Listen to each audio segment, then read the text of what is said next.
The waves hadn't changed, but everything else had. David Carter stood at the edge of a town he swore he'd never see again. A 6-year-old boy's hand wrapped around 2 of his fingers, and a letter in his jacket pocket he hadn't written yet.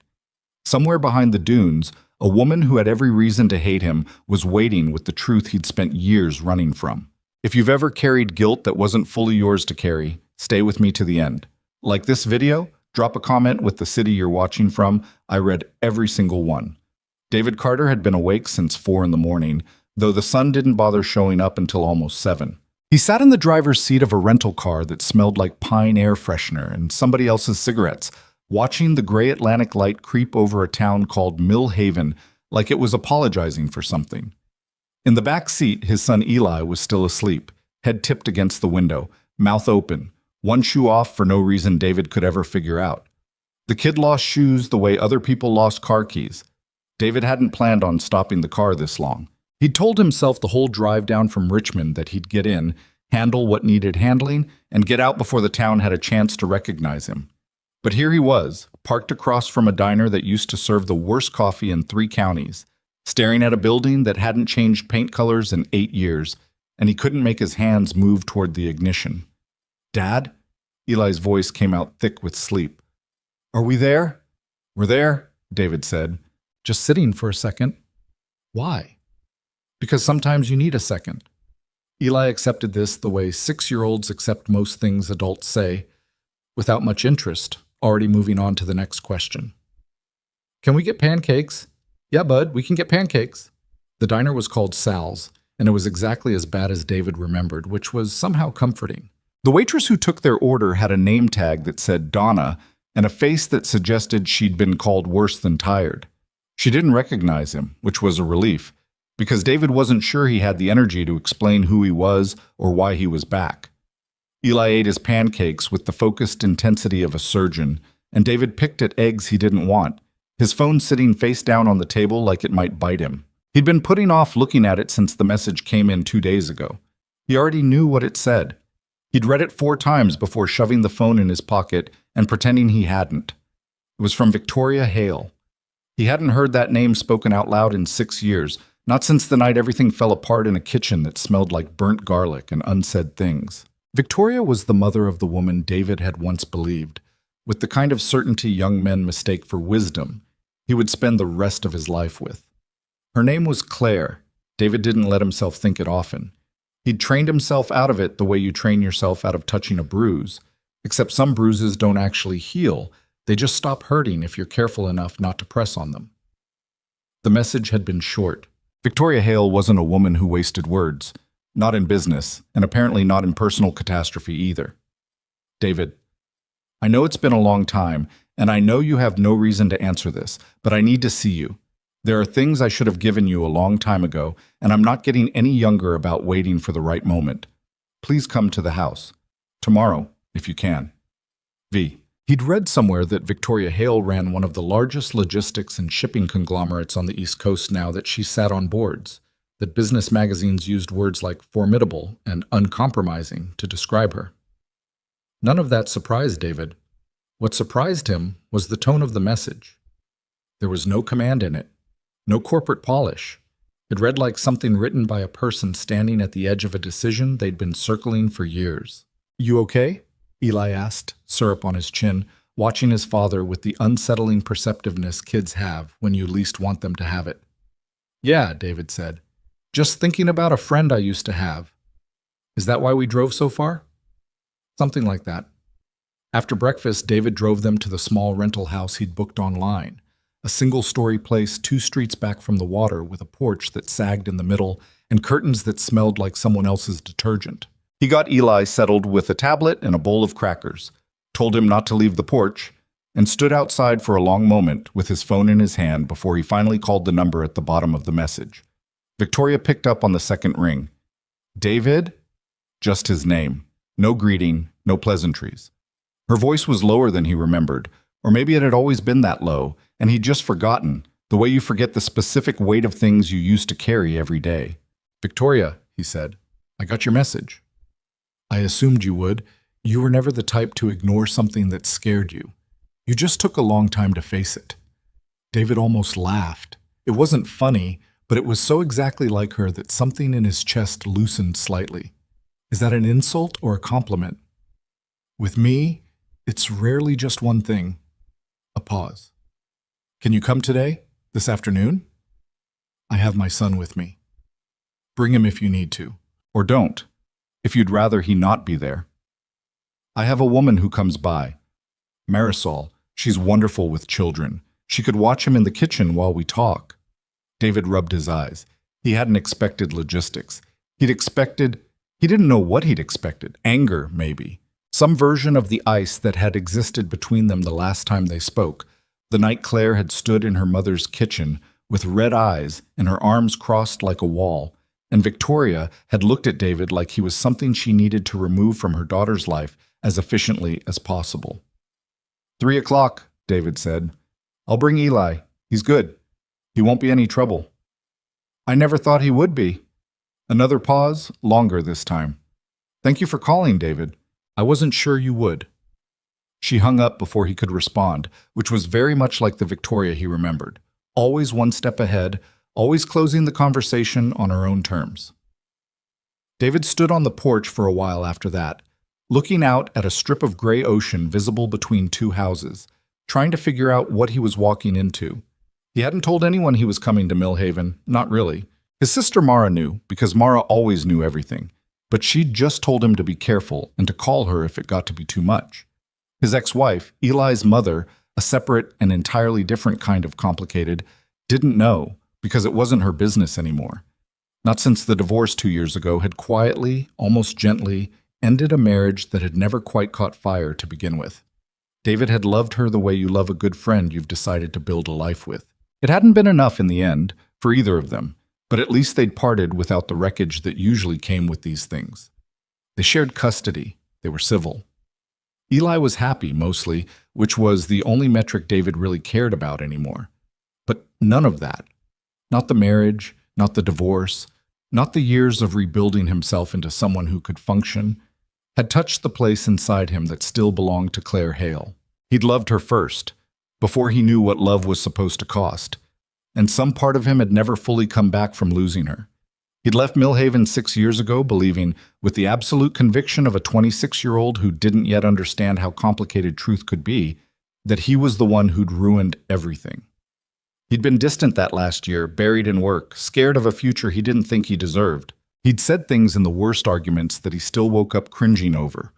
He remembered Claire crying in a parking lot outside a restaurant, asking him why he kept pulling away when she needed him close.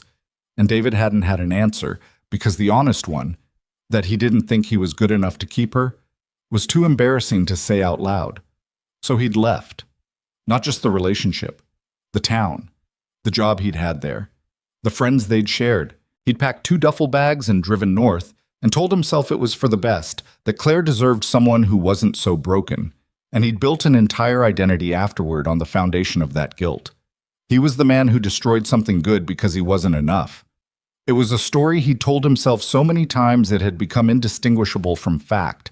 He picked Eli up off the porch a little after 2, got him into a clean shirt, and drove toward the address Victoria had given him, a stretch of coastline north of town where the houses got bigger and the lawns got greener and the whole world seemed to exhale a little, like money made the air easier to breathe. The Hale house was exactly the kind of place David remembered, except more so. Gray shingles, white trim, a wraparound porch facing the ocean, the kind of understated wealth that didn't need to announce itself because everyone already knew. He'd been here before, years ago, for a 4th of July barbecue Claire had dragged him to, terrified the whole night that her mother would see straight through him and find him wanting. He hadn't been wrong to worry. Victoria had been polite that night, even warm in her clipped way, but David had felt her watching him like she was running calculations he couldn't see. He parked in the circular driveway, helped Eli out of his car seat, and stood for a second staring up at the house like it might change its mind about letting him in. The front door opened before he even reached it. Victoria Hale looked older than David remembered, but not in the way he expected. There was less armor in her face. She was still tall, still sharp around the shoulders, dressed simply in a cream sweater and dark pants, her gray-streaked hair pulled back, but her eyes, when they landed on him, didn't have the cool assessment he remembered. They looked tired, relieved, almost. David. She glanced down at Eli, who was clutching David's hand and staring up at the big house with frank 6-year-old curiosity. And this must be Eli. Claire told me about him a while back. She said you'd had a son. David hadn't expected that Claire still talked to her mother about him, even years later, even after everything. She did? We talk. Victoria's mouth did something that wasn't quite a smile. Come in, please. The inside of the house smelled like cedar and old books. A woman David hadn't met, Marisol presumably, appeared from somewhere near the kitchen and crouched down to Eli's level with an easy warmth that put the boy at immediate ease. There were cookies mentioned. There was a television with cartoons. Eli, who would befriend a houseplant if it showed him enough attention, went without complaint. Then it was just David and Victoria, standing in a wide living room with windows facing the water, the kind of silence between them that had 6 years of unspoken things crammed into it. Sit, Victoria said. Please. I made tea, though I suspect you'd rather have something stronger. Tea's fine. They sat across from each other in a room that felt too large for 2 people and too small for the conversation they were about to have. Victoria poured with steady hands, though David noticed she didn't quite meet his eyes while she did it. I imagine you're wondering why I asked you here, she said finally. The thought crossed my mind. I owe you an apology first, for the way I treated you the last time you were in this house. I was cold to you, and I let my daughter believe certain things about you that weren't entirely fair because it was easier than examining my own part in what happened. David set his cup down carefully. Victoria, you don't have to... I do, actually. Her voice sharpened, just slightly, the businesswoman underneath the grief showing through. I've had 6 years to think about this. I'm not going to waste the opportunity being polite about it. David said nothing.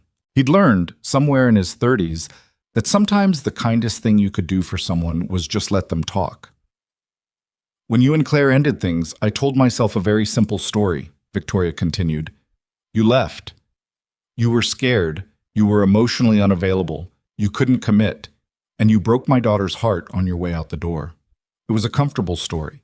It put the blame somewhere outside our family. It meant I didn't have to look too closely at the things Claire and I had done wrong, or the things I had taught her about love that maybe weren't healthy. What things? David asked, his voice quieter than he intended. Victoria looked at him for a long moment, and something in her face cracked open just slightly. Claire grew up watching her father and me communicate through silence and avoidance. We were married 31 years, and I don't think we ever once finished a hard conversation in our entire marriage. We'd start, and then one of us would shut down, and the other would get angrier, and eventually we'd just stop talking about it and pretend it had resolved itself. That's what Claire learned love looked like. Not talking, pulling away when it got hard. I imagine that sounds familiar. David felt something cold move through his chest. It did sound familiar. It sounded, in fact, exactly like the last year of his relationship with Claire, the way conversations would start with real feeling and end in silence, the way both of them would retreat to separate rooms of the same house and call it giving each other space. I always thought that was me, David said. I thought I was the one who couldn't show up. That's the story I've told myself for 6 years. It wasn't only you, Victoria said. That's what I need you to understand. That's why I asked you here. She stood, smoothing her pants, and gestured for him to follow her. There's something I need to show you. I should have shown you years ago, but I told myself it wasn't my place. I've since decided that was a coward's excuse. She led him down a hallway lined with family photographs. Claire as a child, gap-toothed and grinning. Claire in a graduation gown, a photo David hadn't seen before. Claire standing on a beach somewhere with her arms wrapped around her own shoulders, looking out at water, looking, David thought, lonely in a way that made his stomach hurt. At the end of the hallway was a door Victoria unlocked with a small brass key from her pocket. This was my husband's study, she said. After he passed, I didn't have the heart to change it. I use it now for things I'm not ready to throw away and not ready to look at. The room was small, lined with bookshelves, a single window looking out toward the water. In the corner sat a wooden chest, the kind with brass clasps that looked like it belonged in an antique shop, and beside it several cardboard boxes neatly labeled in handwriting David didn't recognize. "What is this?" he asked. Victoria knelt by the chest, undid the clasps, and lifted the lid. Inside, organized with a precision that David suspected came from grief rather than habit, were stacks of envelopes. Dozens of them. Maybe more than dozens. Some yellowed slightly with age, some looking newer, all of them sealed. All of them in the same handwriting David would have recognized anywhere, even after 6 years, even in his sleep, Claire's handwriting. "After you left," Victoria said quietly, "Claire wrote to you. Not emails. Letters. Real ones. With a pen, sitting at the kitchen table some nights until 2 in the morning. She wrote you everything she couldn't say to your face. Why she pulled away when you needed her to come closer. Why she let you believe you were the only one failing. What she was afraid of. What she regretted." Victoria looked up at him. Her eyes were wet now, though her voice stayed steady through sheer force of will. "She never sent them. She was too afraid, I think, that telling you the truth would mean admitting she'd had a part in losing you, and somewhere along the way she'd decided it was safer to let you carry all of it." David's legs felt unsteady. He lowered himself onto the small wooden chair beside the chest without quite meaning to. "Why are you giving these to me now?" he asked. "Why not years ago? Why not give them to her, let her decide?" "Because Claire doesn't know I kept them," Victoria said. "She gave them to me to throw away the year after you left. She couldn't stand having them in the house. I told her I would dispose of them. I lied. I couldn't burn the only honest things my daughter had written about her own heart, even if she wanted them gone." She paused. "And because I watched what carrying that guilt did to you, David, I have my sources. People talk. This town isn't as big as it thinks it is. I heard you left your job here within a month. I heard you didn't date anyone seriously for years. I heard the version of you that left Millhaven was not the same young man who walked into that 4th of July barbecue. I let that happen because it was easier than confronting what my daughter and I both knew and never said. I'm not interested in being comfortable anymore. I'm 61 years old and not getting any healthier, and I decided I didn't want to die having let an innocent man carry a guilt that was never fully his to carry." David stared down into the chest, at all those sealed envelopes, years of a woman's unspoken heart sitting in a box like evidence in a trial no one had ever held. "I don't know if I can read these," he said honestly. "You don't have to read them today," Victoria said. "You don't have to read them at all if you decide that's not what you need. But I wanted you to have the choice. I took that choice away from you once by staying silent. I won't do it twice." David reached out and lifted one envelope from near the top of the pile. The paper was soft with age, the ink slightly faded. On the front, in Claire's handwriting, just his name. David. Nothing else. No address, because it had never been meant to travel anywhere except into this box, into this darkness, waiting. "Can I take some time?" David asked, his voice rough. "I have Eli. I don't think I can do this with him down the hall." "Of course." Victoria stood, brushing her hands on her pants, composing herself the way David imagined she'd composed herself before 1,000 board meetings, except this one had cost her something none of those ever had. "Take the chest if you'd like. Take your time. There's no deadline on this, David. There never was. I just couldn't let it sit in the dark forever." They stood there for a moment, two people who'd once regarded each other as obstacles, now bound together by a box of unsent grief. "Thank you," David said finally, "for telling me, for not letting it just disappear." "Don't thank me yet," Victoria said, something almost like a sad smile crossing her face. "You haven't read them. I don't know what's in all of them, not really. I never let myself read more than the first lines of a few before I couldn't bear it. They might not give you peace, David. They might just give you a fuller, messier truth. Sometimes that's worse before it's better." David thought of the years he'd spent believing a simple story about himself. The man who ruined a good thing, who wasn't built right for love, who left because leaving was the only honest thing he knew how to do. He thought about Eli down the hall, about the divorce, about all the ways he'd built his whole adult life around a wound he'd never properly let anyone look at. "I'd rather have a messier truth," he said, "than a clean lie I've been living inside for 6 years.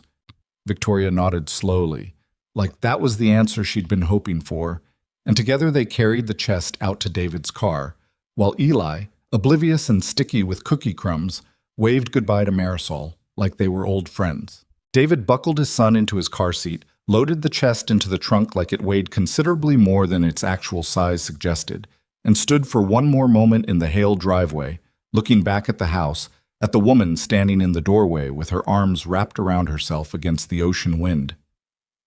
"Victoria," he called out. She paused. "Does Claire know you're doing this?" A long silence stretched between them, filled only by the sound of waves somewhere behind the house, patient and indifferent to everything human beings did to each other. "Not yet," Victoria said, "but I imagine she will, eventually. Some truths have a way of finding their way home, David, whether we send them or not." David drove back toward the rental house with the ocean on his left and a box of his ex-girlfriend's unsent heartbreak in his trunk.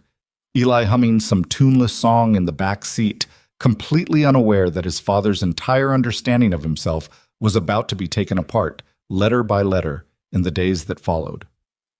He didn't know yet what he would find in those envelopes. He didn't know that some of what Claire had written would break something open in him he'd kept carefully sealed for 6 years.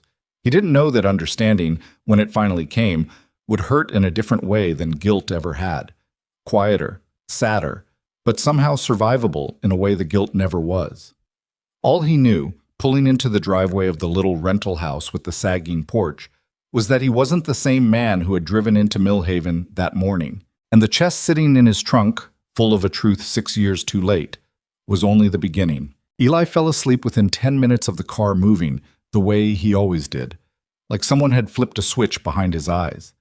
David carried him inside, still buckled into the weight of sleep, laid him down on the bed in the smaller of the 2 bedrooms, and stood there a moment longer than necessary just watching his son breathe.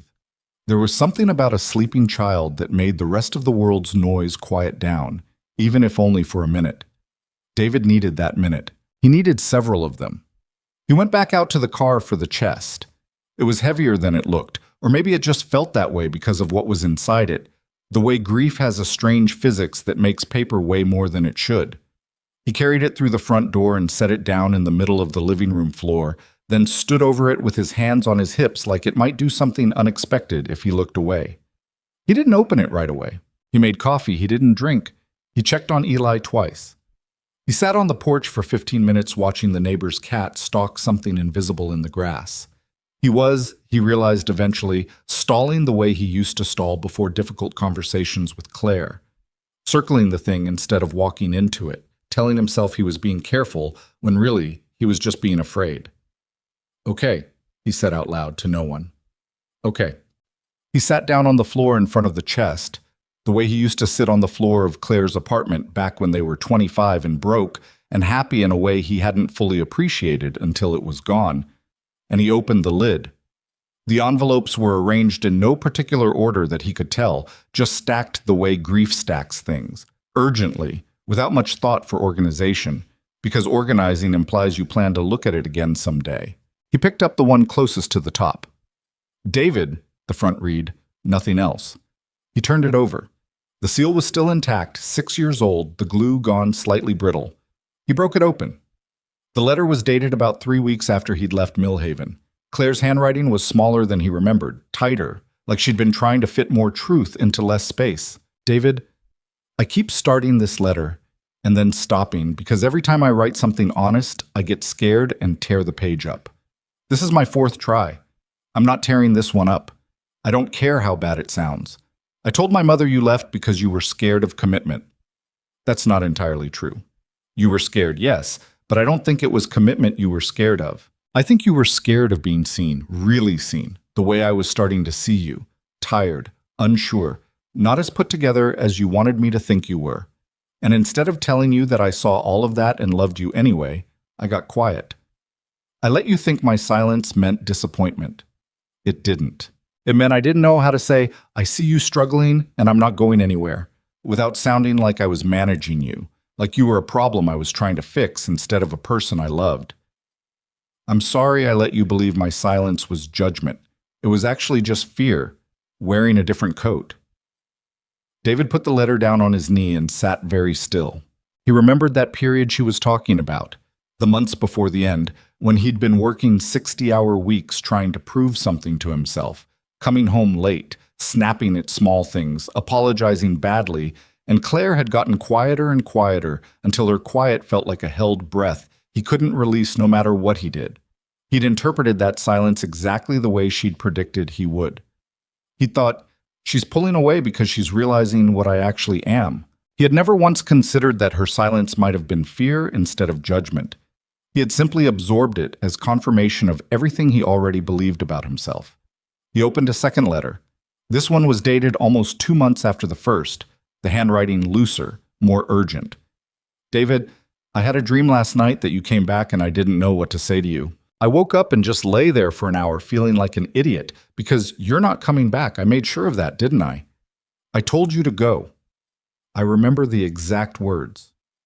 Maybe it's better this way. I said that. I said it because I was furious and hurt, and I wanted to hurt you back a little, and I knew exactly which words would do it. I don't think I meant it. I think I meant, I'm so scared of how much I need you, and I don't know what to do with that fear except push you away before you can leave me first. That's not a sentence you say out loud at 25. At least I didn't know how to. David set that letter down too. His hands weren't quite steady. He thought about that night, the one she was describing, a fight in the kitchen of the apartment they'd shared for 2 years, both of them exhausted from months of slow erosion, both of them saying things designed less to communicate and more to wound.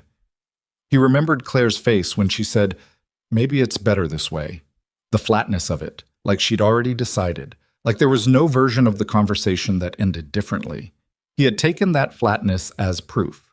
He had packed a bag within the week.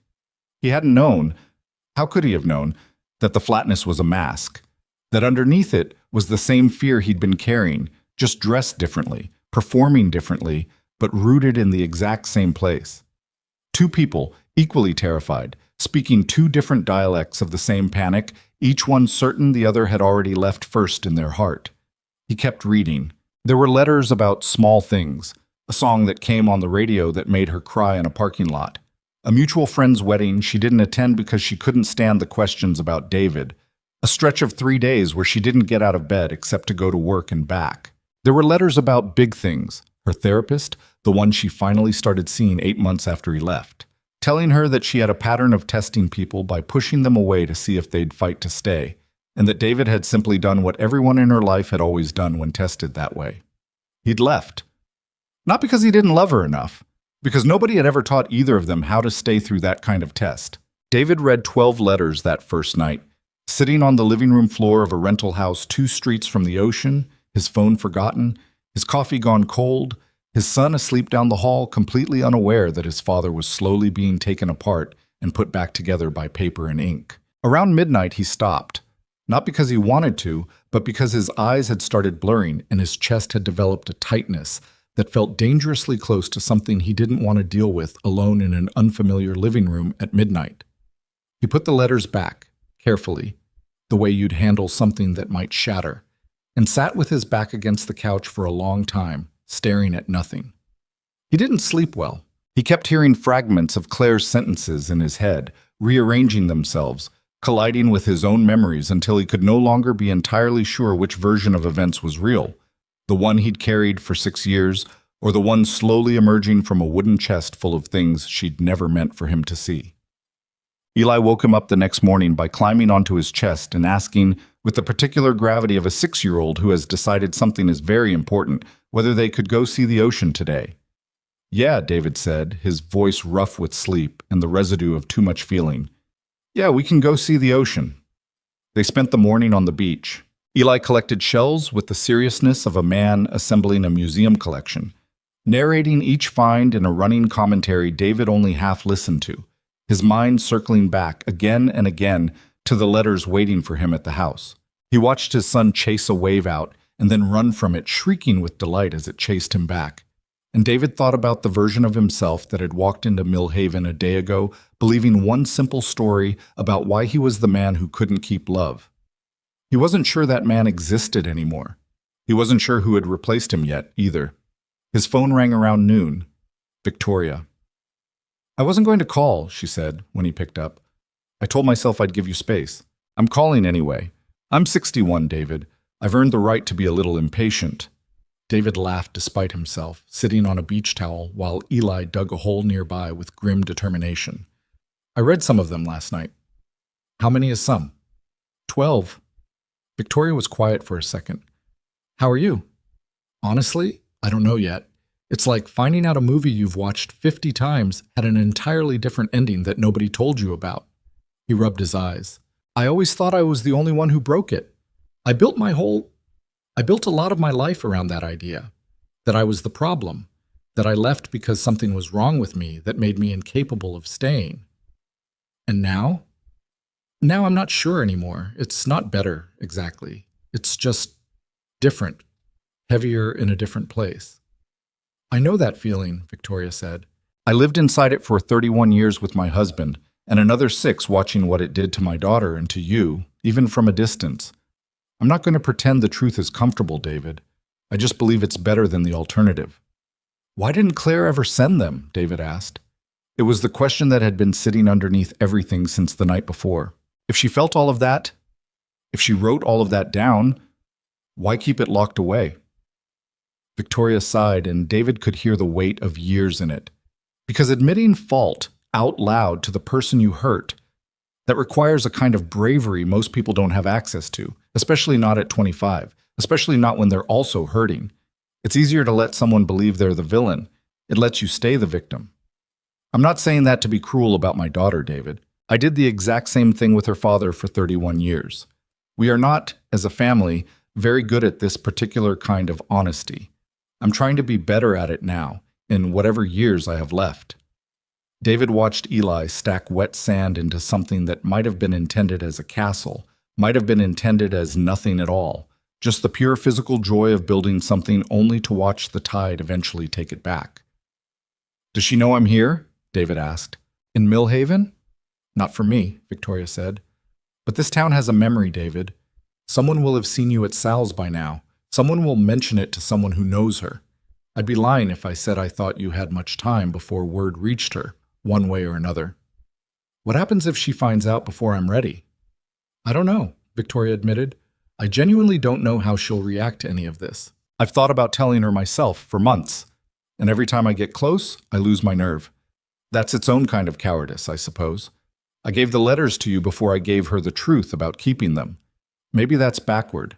I've made a lot of decisions in my life by instinct, and I'm fairly sure I've made some of them wrong. I just know that you deserve to see your own story clearly, whatever happens next. After they hung up, David sat on the beach for a long time, Eli's small voice narrating an elaborate sandcastle drama in the background, and thought about Claire, not the version of her he'd built in his memory, frozen at 25 and furious in a kitchen, but a fuller, messier version. A woman who'd grown up in a house where love was something people performed instead of practiced. A woman who tested the people she loved by pushing them, because somewhere along the way she'd learned that real love was supposed to survive being tested, and anything that left when pushed clearly hadn't been real in the first place. David had failed that test all those years ago, not because he didn't love her enough, but because nobody had ever told him the test existed or how to pass it. He went home that afternoon and read 7 more letters. The 4th day in Millhaven, David ran into someone from his old life.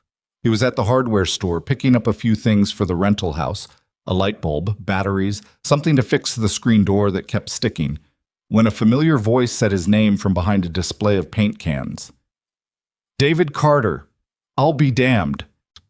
He turned to find Tom Ridley, who'd worked construction with him the summer before everything fell apart, now a little heavier, a little grayer, wearing a contractor's vest with a company logo David didn't recognize.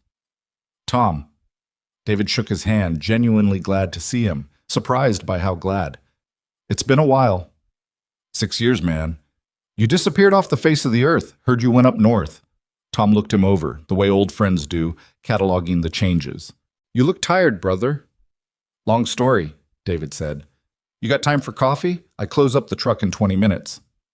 David thought about Eli, asleep in the rental house with a sitter he'd found through the local listing Victoria had recommended, a retired school teacher named Joan who had immediately won Eli's loyalty with a deck of cards and an endless supply of patience. He had time. They sat at a coffee shop 2 doors down, and Tom, who had never been a man who tiptoed around things, got straight to it. So what brought you back? Last I heard, you swore up and down you'd never set foot in this town again. David turned his cup in his hands. Victoria Hale called me. Tom's eyebrows went up. Claire's mother? That's a name I haven't heard attached to you in a long time. She had some things of Claire's from after I left. Letters Claire wrote but never sent. David paused. Turns out the story I'd been telling myself about why everything fell apart wasn't exactly accurate. Tom leaned back in his chair, studying him. You always did blame yourself for that breakup. I remember. You worked yourself half to death that last year trying to prove you were good enough to keep her, and somehow that just made everything worse. Yeah, David said quietly. Apparently it made it worse for both of us, just in different ways. You ever talked to Claire since you left? David shook his head.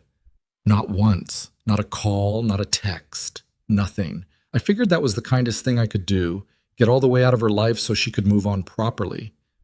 Turns out I might have just left her holding everything by herself. Tom was quiet for a moment, stirring his coffee absently. She's still here, in town. Didn't go far. Took over part of the family business eventually, the shipping side, works with her mother now. Never married? He said it carefully, watching David's face when he did. David felt something tighten in his chest that he didn't examine too closely. How is she? Genuinely. Good, I think. Successful. Busy. Keeps to herself more than she used to. Tom hesitated. She doesn't talk about you, if that's what you're asking. At least not around me. But Sarah, you remember Sarah, my wife. Sarah ran into her at the grocery store a couple years back and said Claire looked sad in a way she couldn't quite explain. Said it like it surprised her, given how well everything looked from the outside.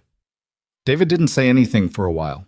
The coffee shop hummed around them, ordinary life continuing in a way that felt almost offensive given the size of what was unfolding in David's chest. I don't know what I'm supposed to do with any of this, David admitted finally. I came here to settle something with myself. I wasn't expecting to find out the thing I was settling wasn't even true. What are you going to do? Look her up? I don't know yet, David said honestly. I've got a kid back at the house who needs me more than my own past does right now. I think I need to finish reading what's in that box before I decide anything else. Tom nodded slowly, like that made sense to him, and changed the subject to easier things, his kids, his business, the absurd price of lumber these days. And David let himself be carried along by the ordinariness of it for a while, grateful for the break. But that night, after Eli was asleep, David sat with the chest again, and he found himself reaching for the letters with a different kind of urgency than before. Knowing Claire was still in town, still close, still real and present rather than some frozen memory from 6 years ago, made every word in those envelopes hit differently. These weren't just artifacts of a dead relationship anymore. They were pieces of a woman who existed right now, possibly miles away, unaware that her unsent confessions were currently unraveling someone she might still think about on nights she didn't talk about to anyone. He read a letter dated almost a year after he'd left. David, I saw your sister at the farmer's market today. Mara. She didn't see me, or maybe she did, and was kind enough to pretend she didn't. I almost went up to her. I wanted to ask if you were okay, wherever you are. I didn't, obviously. What would I even say? Hi, I'm the woman who told your brother it was better this way, and then spent the next year regretting every word of that sentence. I think about you constantly, which feels unfair to admit since I'm the one who sent you away. But I don't know how else to say it. I miss the version of us before everything got complicated. I miss being 23 and stupid about it, before we both got so scared of losing each other that we ended up losing each other anyway, just slower and uglier than it needed to be. I hope you're happy, David. I hope wherever you are, you're not carrying around the same guilt I gave you that night in the kitchen. I think about that more than almost anything else, that I let you walk out thinking it was all on you. I should have run after you. I didn't. I told myself it was pride. I think it was actually just fear, the same fear, dressed up one more time.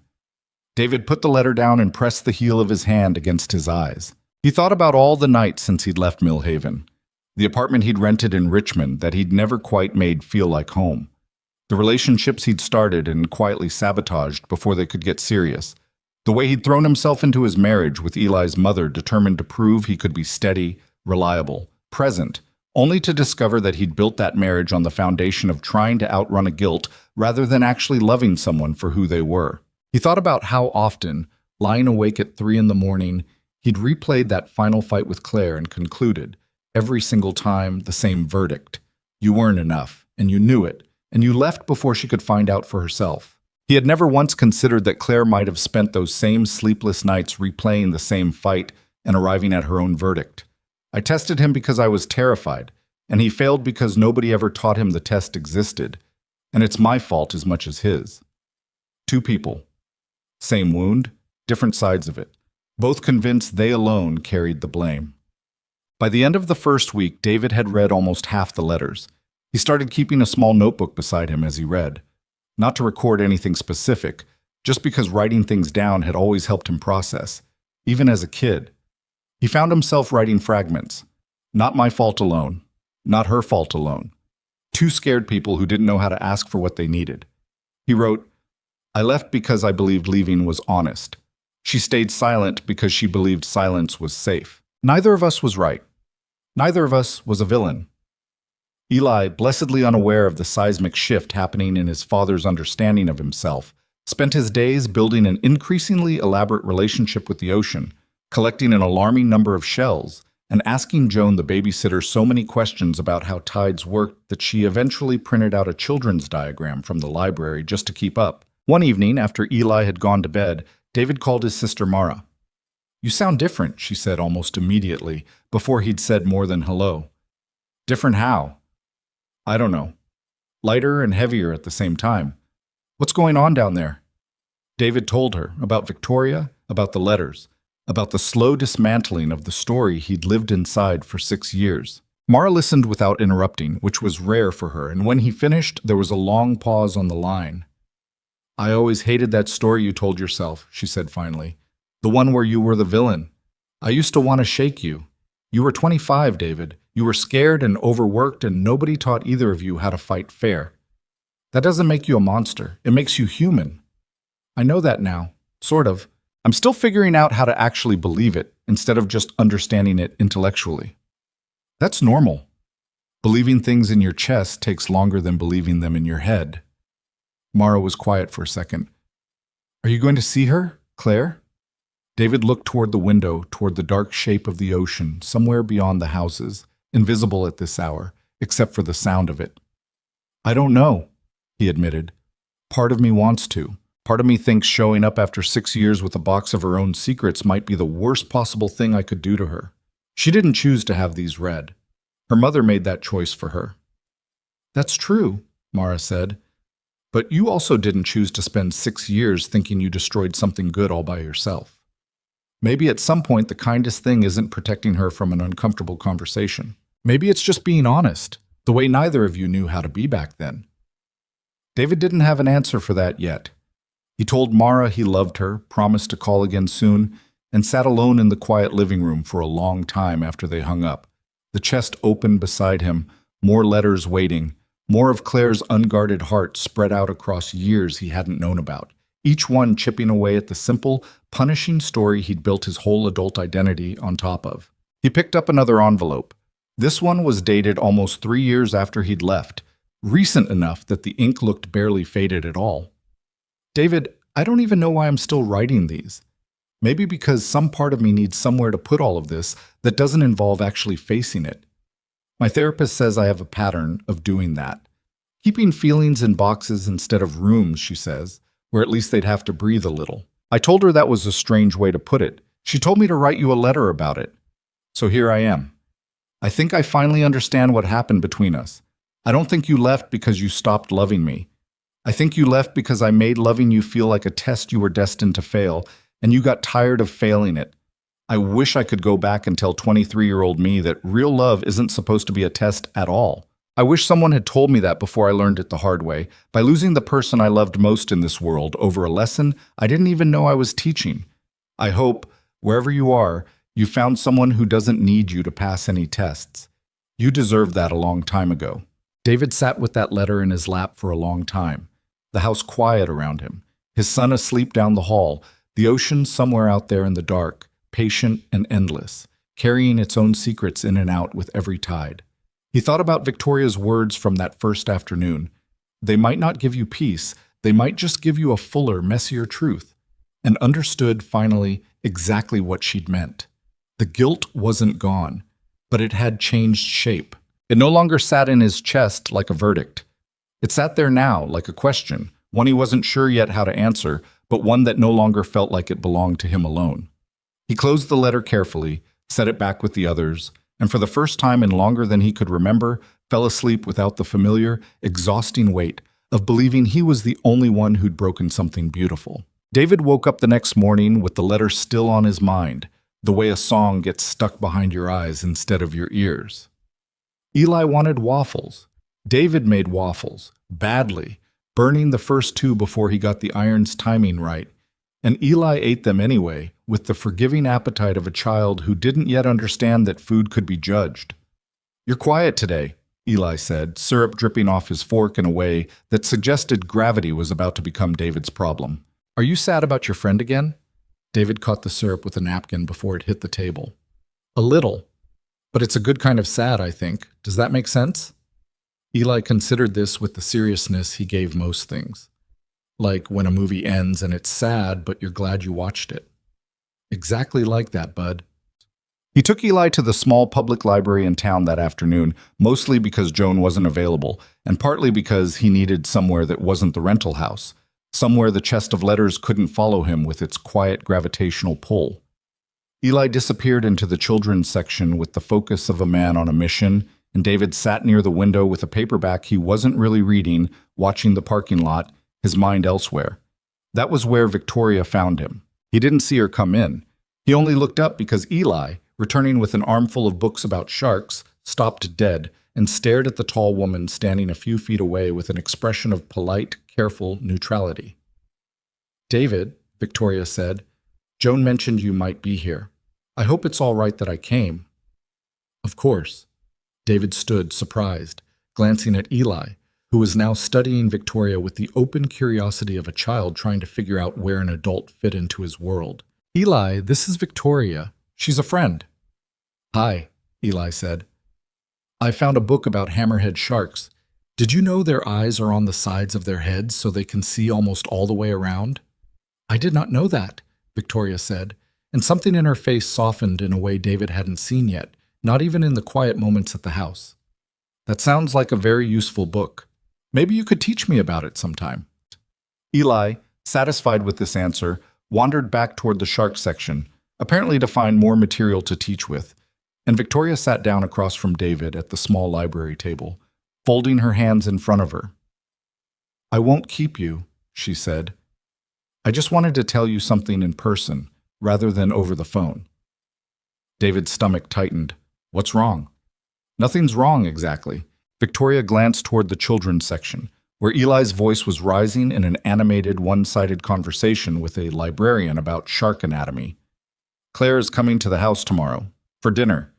It's something we do most Sundays, has been for years, just the two of us." David felt his pulse pick up. "Are you telling me to stay away?" "I'm telling you it's happening," Victoria said carefully, "and that I think you have a decision to make, sooner rather than later, about whether you want her to find out about the letters from you, or from circumstance, or not at all. I won't tell her unless you ask me to. But I think you should know the clock you've been operating on just got considerably shorter."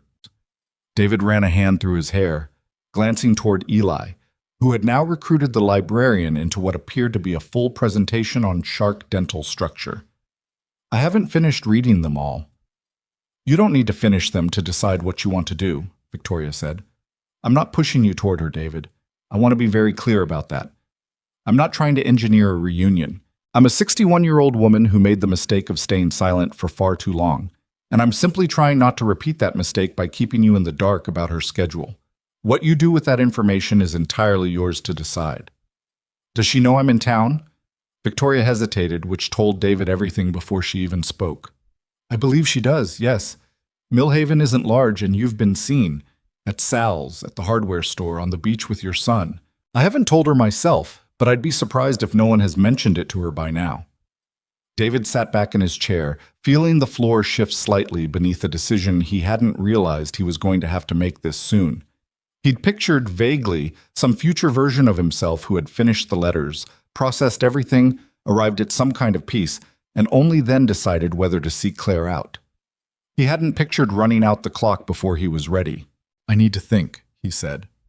"That's fair," Victoria said, standing, smoothing her coat. "Take the time you need. I just didn't want you to be blindsided."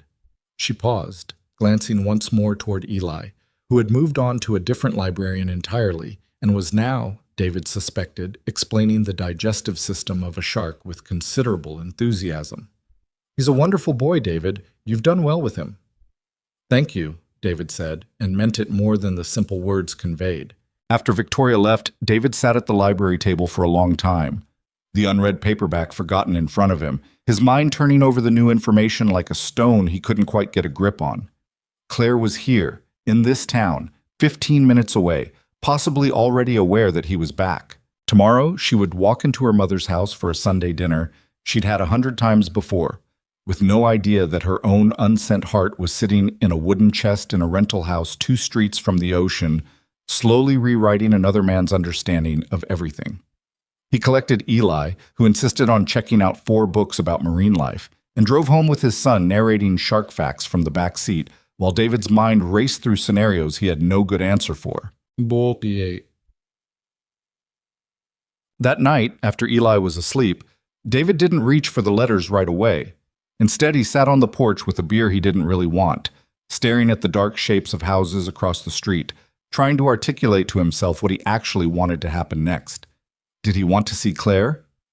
The honest answer, the one he'd been avoiding since Victoria's message first arrived, was yes. Not in some dramatic, sweeping, movie moment way. He wasn't 25 anymore, wasn't operating on the kind of certainty that made grand gestures feel possible.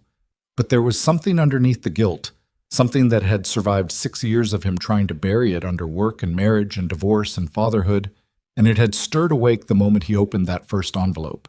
He wanted to see her. He wanted to know if the woman in those letters, scared, honest, regretful, still existed somewhere inside the successful, composed person Tom had described. The one who'd taken over part of the family business and never remarried and looked, according to someone's wife at a grocery store, sad in a way nobody could quite explain. But wanting to see her and knowing what to do with that want were 2 very different problems.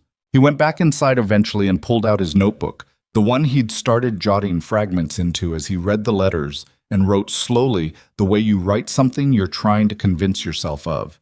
This isn't about getting her back. This is about understanding what actually happened so I can stop carrying something that was never only mine to carry.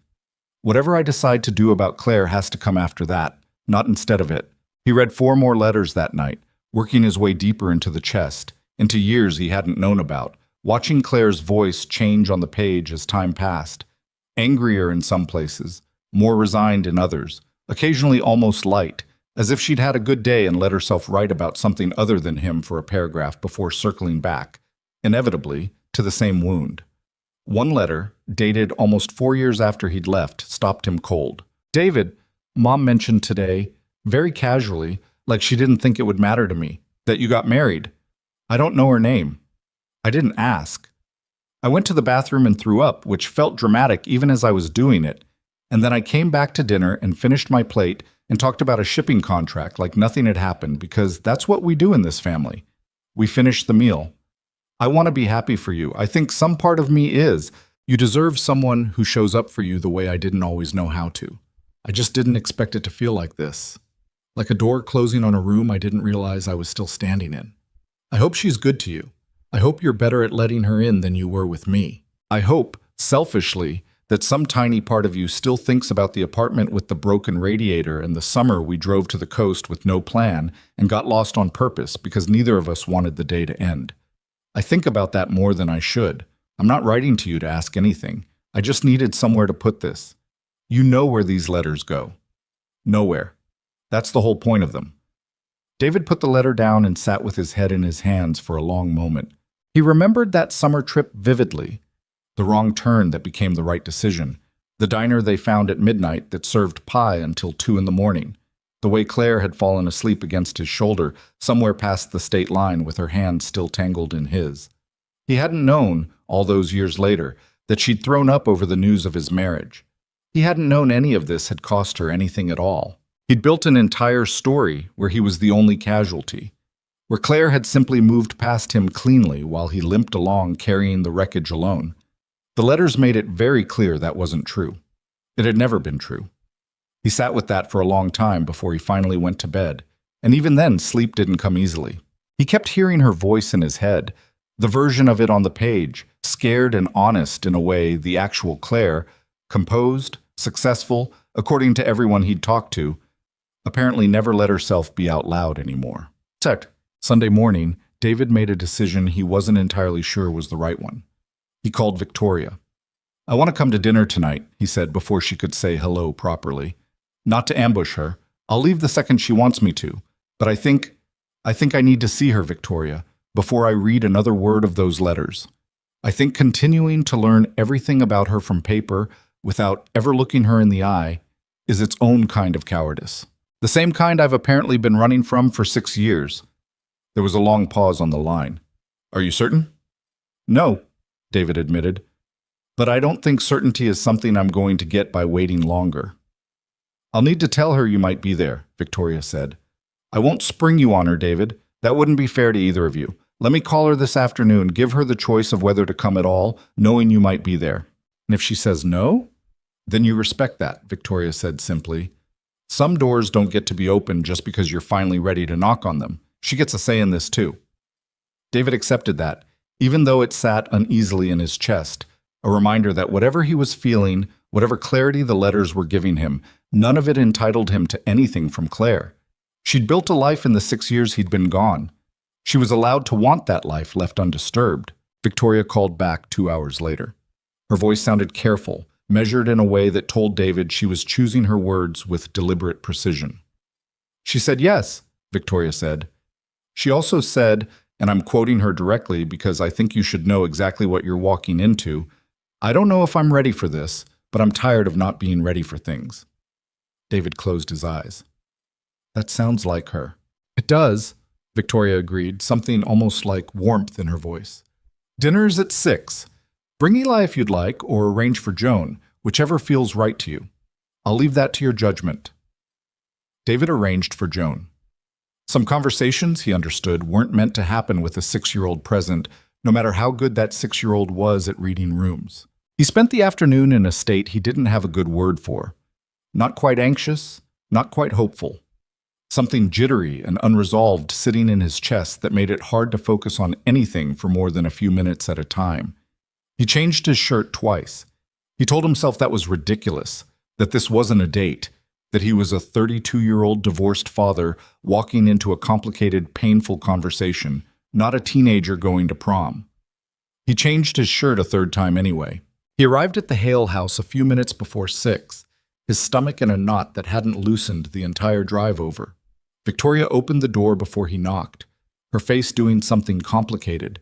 Relief, maybe, or the particular tension of a person who has set something in motion and is no longer entirely sure she can control where it goes. "She's not here yet," Victoria said. "Come in. I thought it might help to have a few minutes to compose yourself before she arrives."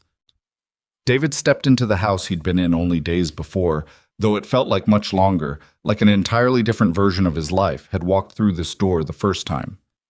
Victoria led him to the same living room, the window still facing the same gray stretch of ocean, and poured him a glass of wine he didn't ask for but accepted gratefully. "I want to say something before she gets here," Victoria said, sitting across from him, her posture straight in the way David imagined it had been, straight through 1,000 difficult board meetings. "Whatever happens tonight, however this conversation goes, I want you to know that giving you those letters was not a mistake. I've turned it over in my mind every day since you walked into that study, wondering if I'd done something unforgivable by opening a door my daughter had deliberately closed. But watching you these past several days, David, watching the weight come off you slowly, letter by letter, I believe I did the right thing. Even if tonight is hard, even if Claire is angry with me for a while, I believe it was right. Thank you," David said quietly, "for trusting me with it." They heard the car in the driveway a few minutes later. David's heart did something complicated and immediate, a lurch he hadn't felt in years, Not with this particular intensity, not since the early days with Claire, when just the sound of her key in a lock used to make his whole chest light up. He stood without quite meaning to, smoothing his shirt, and Victoria gave him a brief steadying look before going to the door.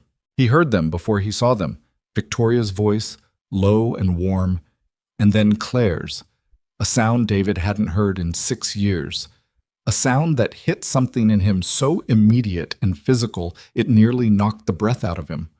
"Mom, you said he might be here. You didn't say he'd already be—" And then she was in the doorway of the living room, and David was looking at her for the first time in 6 years. She looked different and exactly the same, both at once, the way people do when enough time has passed to change them without erasing the person underneath.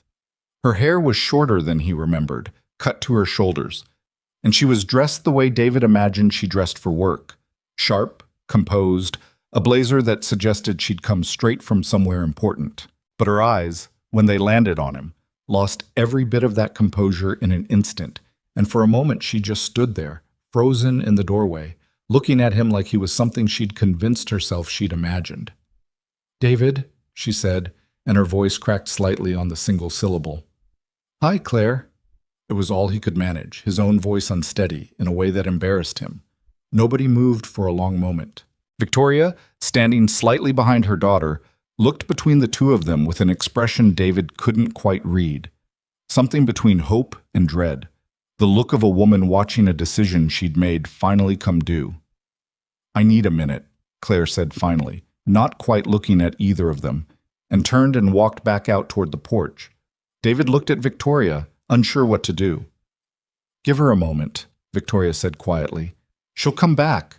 She's not someone who runs from things, even when she wants to. She just needs to find her footing first." David waited, his hands sweating, his heart pounding in a way that felt almost violent. Through the window, he could see Claire standing at the porch railing, her back to the house, her shoulders rigid, one hand pressed against her mouth like she was holding something in. It was almost 10 minutes before she came back inside. Her eyes were red but dry, her composure rebuilt, though David could see the effort it had taken to put it back together. "Mom," she said, "can you give us a minute? Just David and me?" Victoria nodded and left the room without a word, closing the door to the kitchen gently behind her. And then it was just the two of them, standing in a living room with 6 years of unspoken things between them, the ocean visible through the windows, patient and indifferent, the way it had been through every version of this story. "Why are you here?" Claire asked. Her voice wasn't unkind, but it wasn't warm either. It was careful, the voice of someone protecting something. "Your mother contacted me," David said. "She had something she needed to give me." "What?" David hesitated, and in that hesitation, Claire's eyes sharpened, reading something in his face she clearly didn't like. "What did she give you, David?" "The letters," he said finally, because there was no version of this conversation that worked if he started it with a lie. "The ones you wrote after I left. She kept them. She never threw them away like you asked her to." Claire went very still. For a moment, David thought she might walk straight out of the house, and he braced for it, understanding suddenly and completely how much of an invasion this might feel like to her. Her most private, unguarded thoughts, handed to the one person they were never meant to reach, without her consent, without warning. "She had no right," Claire said, her voice low and shaking now. "Those were private. I wrote those for myself, not for—" She stopped, pressing her hand against her forehead. "How many did you read?" "Most of them," David admitted. "Not all. I've been working through them for a week." "A week?" Claire laughed, a short, disbelieving sound with no humor in it. "You've been here a week, reading my—" She stopped again, turning away from him, her arms wrapped around herself the way David had seen her in that photograph in the hallway, the one of her alone on a beach, looking lonely in a way that made his chest ache. "Claire," he said gently, "I'm not here to use them against you. I'm not here because I think they change something I'm owed. I'm here because for 6 years I believed I was the only reason we fell apart. I built my whole life around that. And your letters—" His voice caught, and he had to stop, swallow, start again. "Your letters told me a different story. One where it wasn't just me. One where we were both scared, both hurting, both saying the wrong things because we didn't know how to say the right ones." Claire turned back to face him, and David saw, for the first time since she'd walked into the room, the version of her from the letters, unguarded, raw, the careful business composure cracked open just enough to let something real through. "You think reading my private pain made things even between us?" she asked, but the anger in it had softened into something more like exhaustion. "David, I spent years writing those because I couldn't say any of it to your face. The idea of you reading them without me there to explain, to give context, to—" She shook her head. "It feels like you walked into a room in my house I never invited you into." "You're right," David said, "and I'm sorry. I should have asked your mother to wait, to let me come to you first, to give you the chance to decide whether you even wanted me to know any of it. I didn't think about that until it was already happening. I was so deep in my own guilt, I didn't fully consider what it would feel like for you, having that guilt taken out of my hands without your permission." Claire studied him for a long moment, her arms still crossed, something working behind her eyes. "Why did you leave, David? Really? Not the version you've decided is true. Not the version I've decided is true. What actually happened? From where you were standing?" David took a breath. This was, he realized, the conversation he should have had 6 years ago in a kitchen that smelled like burnt garlic, before either of them had the chance to build 6 years of separate, incomplete stories about the same broken thing. "I left because I believed I wasn't enough for you," he said slowly. "Not because you said that. Not directly. But every time you got quiet, every time you pulled back, I read it as confirmation of something I already suspected about myself. That I was going to fail you eventually, the way I'd failed at things before. And I thought leaving first was kinder than making you watch it happen slowly. I thought I was being honest by leaving. I think now I was just scared, and leaving felt like the only thing I knew how to do with that fear." Claire's eyes were wet now, though she didn't let the tears fall. "I pulled back because I was terrified of how much I needed you," she said, her voice trembling slightly. "Every time things got good between us, some part of me panicked and started looking for the exit, because I'd learned, growing up in this house, that the people who needed each other too much eventually drowned each other instead. I tested you without even realizing I was doing it. I made loving me feel impossible to get right, and then I was angry at you for not getting it right." The two of them stood there finally, 6 years too late, saying the things that should have been said in that kitchen, in that final fight, before everything came apart instead of being rebuilt. "I'm sorry," David said, "for leaving the way I did, for not fighting harder, for letting you carry the story that you drove me away, when really, we didn't know how to hold on to each other the right way. Neither of us did." Claire wiped her eyes with the back of her hand, a gesture so unguarded, so unlike the composed woman who'd walked through the door 20 minutes earlier, that David felt something in his chest crack open completely. "I'm sorry too," she said, "for everything I didn't say, for letting you believe it was all your fault, because admitting my part felt too dangerous at the time." She paused, looking at him with an expression David couldn't quite name. Grief, maybe, or relief, or some complicated mixture of both. "I don't know what to do with this, David. 6 years of one story, and now it's just gone, replaced by something messier." "I know," David said. "I've been sitting with that same mess for a week. I don't have an answer for what we do next. I'm not even sure there's supposed to be a next. I just couldn't keep carrying a story that wasn't entirely true. And I didn't think it was right to keep carrying it without at least telling you that I knew, now that it was never just me." Claire looked at him for a long moment, the ocean light fading outside the windows, the kitchen door still closed where Victoria waited on the other side of it, giving them whatever time they needed. "I need to think," Claire said finally, echoing, without realizing it, the exact words David had said to her mother days earlier. "This is a lot, David. Finding out you're back. Finding out you read things I never meant for anyone to see. Finding out that the story I've told myself for 6 years might not be the whole truth either. I can't process all of that standing in my mother's living room in 20 minutes.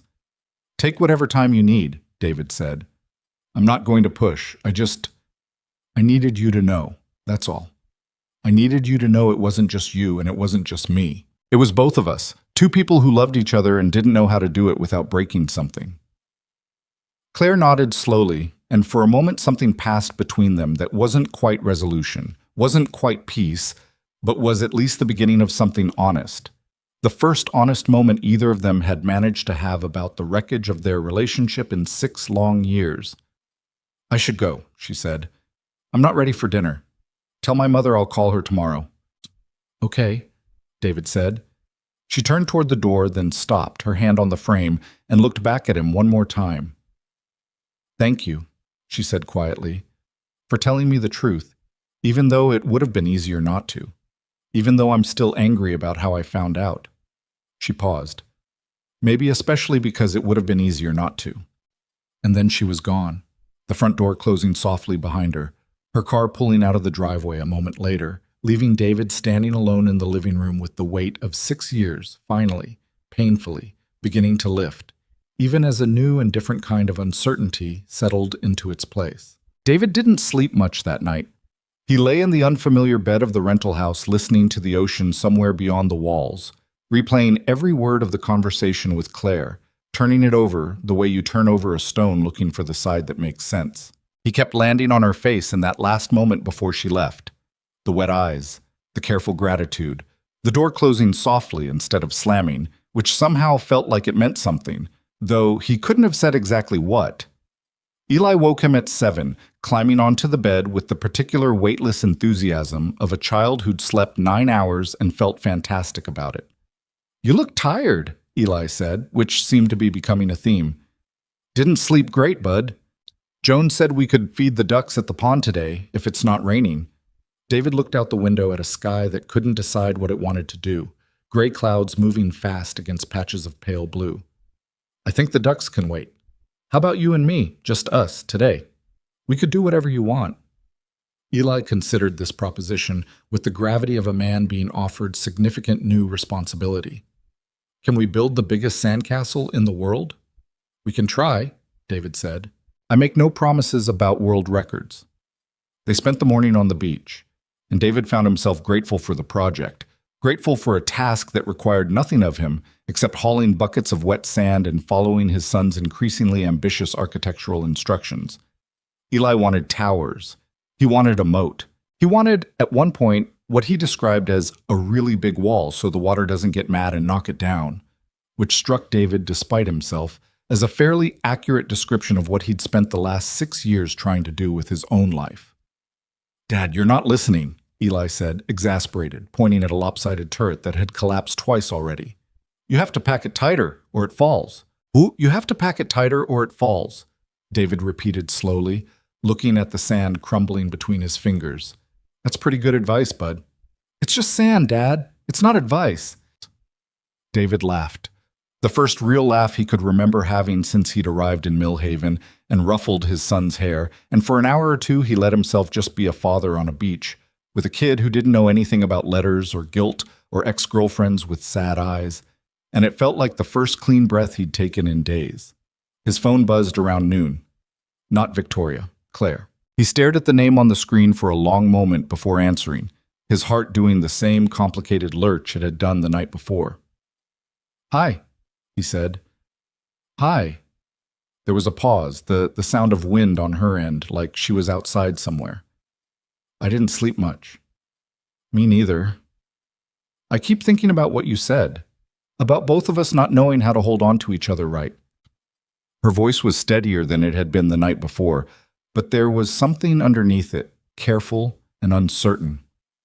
"I've spent 6 years assuming you just stopped loving me. That's a different story than the one you told me. It's going to take me a minute to live inside the new one."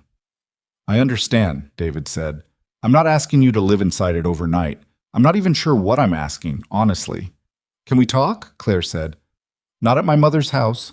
Somewhere just the two of us, where I'm not standing in a doorway with my mother in the kitchen listening through the wall."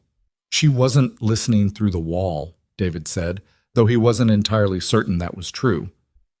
"She absolutely was," Claire said, and David heard for the first time something close to a laugh in her voice, small and tired, but real.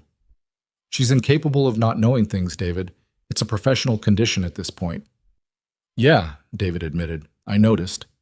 They agreed to meet that evening at a small place on the pier, a seafood shack that had been there since before either of them were born, the kind of place that survived on tourists in summer and locals year-round, with picnic tables outside facing the water. David arranged for Joan again, feeling guilty about how much he was leaning on her goodwill, and promised himself he'd find some way to properly thank her before he left town, whenever that turned out to be. Claire was already at a table when David arrived, sitting with her hands wrapped around a paper cup of coffee, watching the water. She'd changed out of the blazer from the night before into jeans and a soft gray sweater that made her look younger, less like the composed executive Tom had described, and more like the girl David remembered from a decade ago, the one who used to fall asleep against his shoulder on long drives. "Hey," he said, sitting down across from her. "Hey." She studied him for a moment. "You look better than last night. Less like you were about to throw up." "I felt like I was about to throw up." "I noticed." They sat in a silence that wasn't entirely comfortable, but wasn't hostile either, the kind of silence two people share when they both have a great deal to say and no idea which piece to pick up first. The ocean moved beyond the railing, the same gray water from David's memory, indifferent to the 6 years that had passed since the last time it watched the two of them sit somewhere together. "I read some of them again last night," Claire said finally, "after you left. I went home and I found copies. I'd kept drafts of some, the early ones, before I started just writing straight to the final version. I hadn't looked at them in years." She wrapped her hands tighter around the coffee cup. "It's strange reading your own handwriting from someone else's grief. I barely recognized the person who wrote some of those." "I felt that too," David said, "reading them. Like I was finding out about a version of you I never got to actually know, because you never let me see her." "I didn't let myself see her most days," Claire said. "It's easier to be the person who has it together. I learned that from my mother. Took me a long time to understand it wasn't actually a strength." David thought of Victoria, 61 years old, finally deciding to stop being comfortable, and wondered how much of this entire unraveling traced back to one woman deciding, late in life, that honesty was worth more than control. "Can I ask you something?" David said. "And you don't have to answer if it's too much." "Okay." "Why didn't you ever try to find me in 6 years, not even once?" Claire was quiet for a long moment, looking out at the water, her jaw working slightly the way it always had when she was deciding whether to say something true or something easy. "Because I was scared of what I'd find," she said finally. "I told myself it was respect. That you'd left, you clearly wanted distance, and I owed you that. But honestly, David, I think I was scared that if I reached out and you'd moved on completely, happily, without any of the wreckage I was still carrying, it would confirm the thing I was most afraid of. That I'd loved you more than you'd loved me. That losing you had cost me more than it cost you." She glanced at him.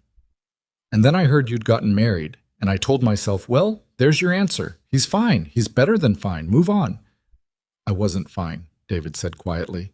"I got married because I was trying to prove to myself I could build something stable, something that wouldn't fall apart the way we did. It wasn't really about her. I think some part of her knew that the whole time, even before I did.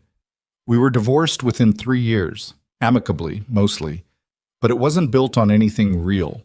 It was built on me trying to outrun what happened with you." Claire's eyes flickered with something, surprise maybe, or a complicated kind of vindication she didn't seem entirely comfortable feeling. "I didn't know that. About the divorce? Not many people here would. I didn't exactly keep in touch with Millhaven." "You have a son, though," Claire said, her voice softening. "Eli. He's beautiful. Smart, too, from what little I overheard yesterday about hammerhead sharks." David smiled despite himself. "He's the best thing I've ever done. Genuinely. Whatever else fell apart, he didn't. I made sure of that." "That matters," Claire said, and meant it. David could tell. The businesswoman's edge gone entirely from her voice now, replaced by something gentler. "You're a good father. I can tell just from the way you talk about him." They ordered food they barely touched, the conversation moving in fits and starts, circling old memories neither of them had let themselves revisit in years. The apartment with the broken radiator, the wrong turn that became the best night of that whole summer, A Christmas they'd spent arguing about whose family to visit first and ending up, ridiculously, just staying home together and ordering Chinese food, calling it the best holiday either of them ever had. I forgot how easy it used to be, Claire said at one point, watching the water. Before everything got complicated. Talking to you, I mean. It used to just be easy. It's still kind of easy, David said. Right now, this conversation. It's the hardest easy conversation I've ever had. Claire laughed, surprised into it. That's an accurate description. The sun was starting to drop toward the water by the time the conversation slowed into something quieter, more careful. David could feel the weight of what hadn't been said yet sitting between them, the actual question neither of them had asked outright. What now? What happens after two people spend an evening discovering that the wound they'd both carried separately for 6 years had always belonged to both of them? I don't know what I'm supposed to do with all of this, Claire said finally, echoing words she'd said the night before. Though her voice carried something different now, less defensive, more genuinely lost.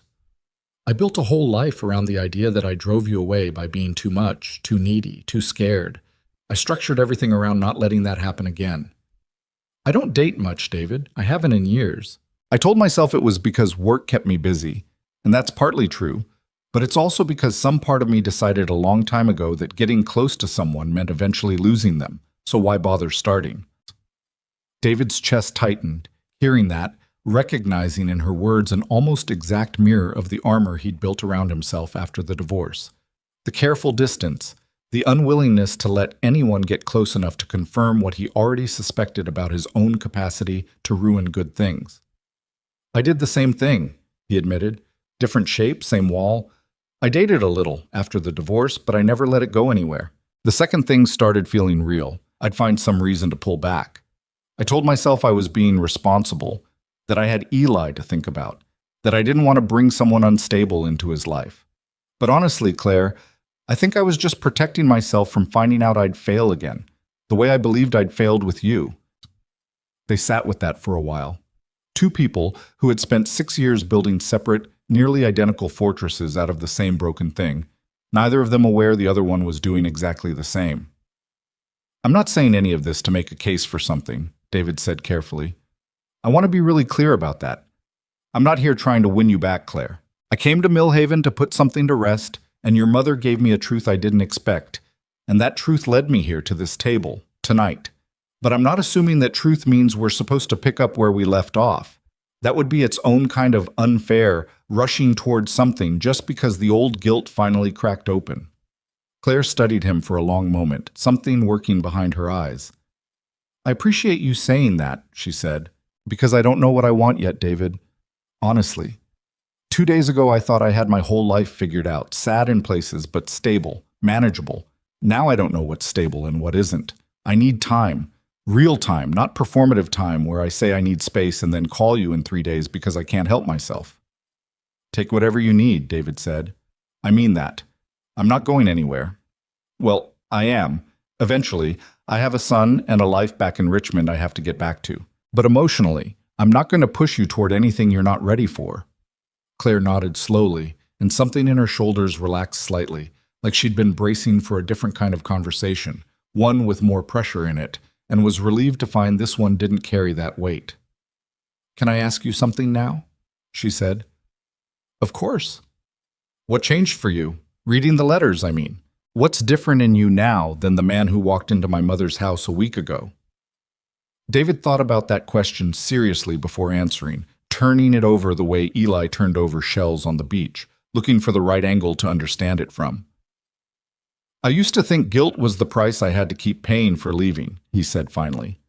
Like if I stopped feeling bad about it, I was somehow getting away with something. The letters didn't erase what I did wrong.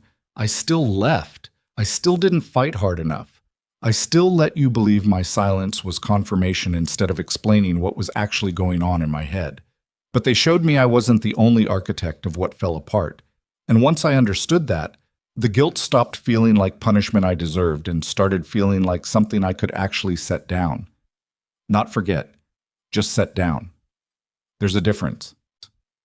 Claire was quiet, watching him, her eyes bright in the fading light. That's the most honest thing I think I've ever heard you say, she said softly. Even when we were together, You were never very good at saying things like that out loud. I'm working on it, David said. 6 years and a box of letters will do that to a person. They didn't resolve anything that night, not in any clean, definable way. There was no declaration, no kiss, no movie moment closing of the 6-year gap between them. They simply talked for nearly 3 hours about everything that had happened in the years they'd missed of each other's lives. Claire's work, the family business she'd grown into running alongside her mother, the strange grief of watching her father decline and pass 2 years earlier, something David hadn't even known about until she mentioned it almost in passing, her voice carefully controlled around the edges of it. "I'm sorry," David said, "about your father. I didn't know." "It's okay. It was hard, but it was also, I don't know, it made some things clearer watching him go. He and my mother spent 31 years not really talking to each other, not about anything that mattered. Right before he died, he told her he was sorry.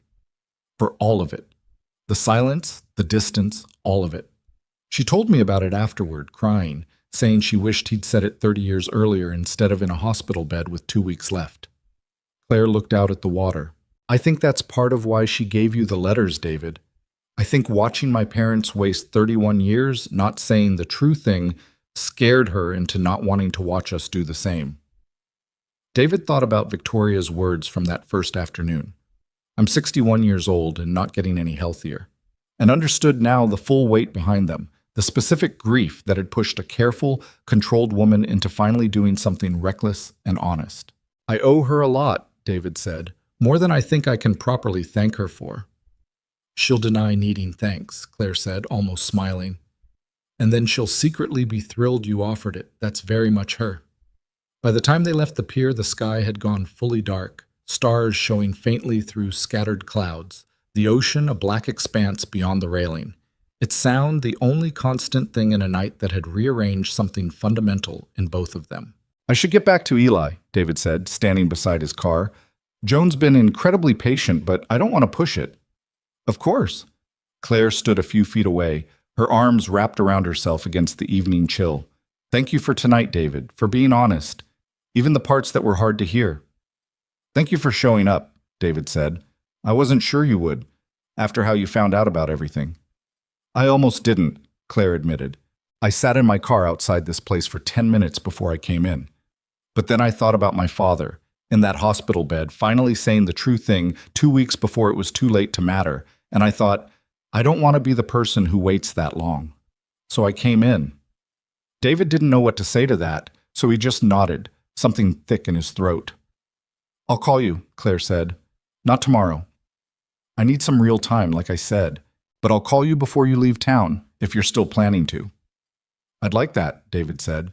She got into her car and drove off, taillights disappearing down the coastal road, and David stood there for a long moment in the parking lot, the ocean breathing somewhere behind him, before he finally got in his own car and drove back to pick up his son.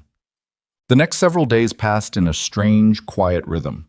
David finished the remaining letters in the chest, working through them slowly now, no longer racing towards some understanding he didn't yet have, but simply sitting with each one, letting Claire's voice from those years settle into him properly.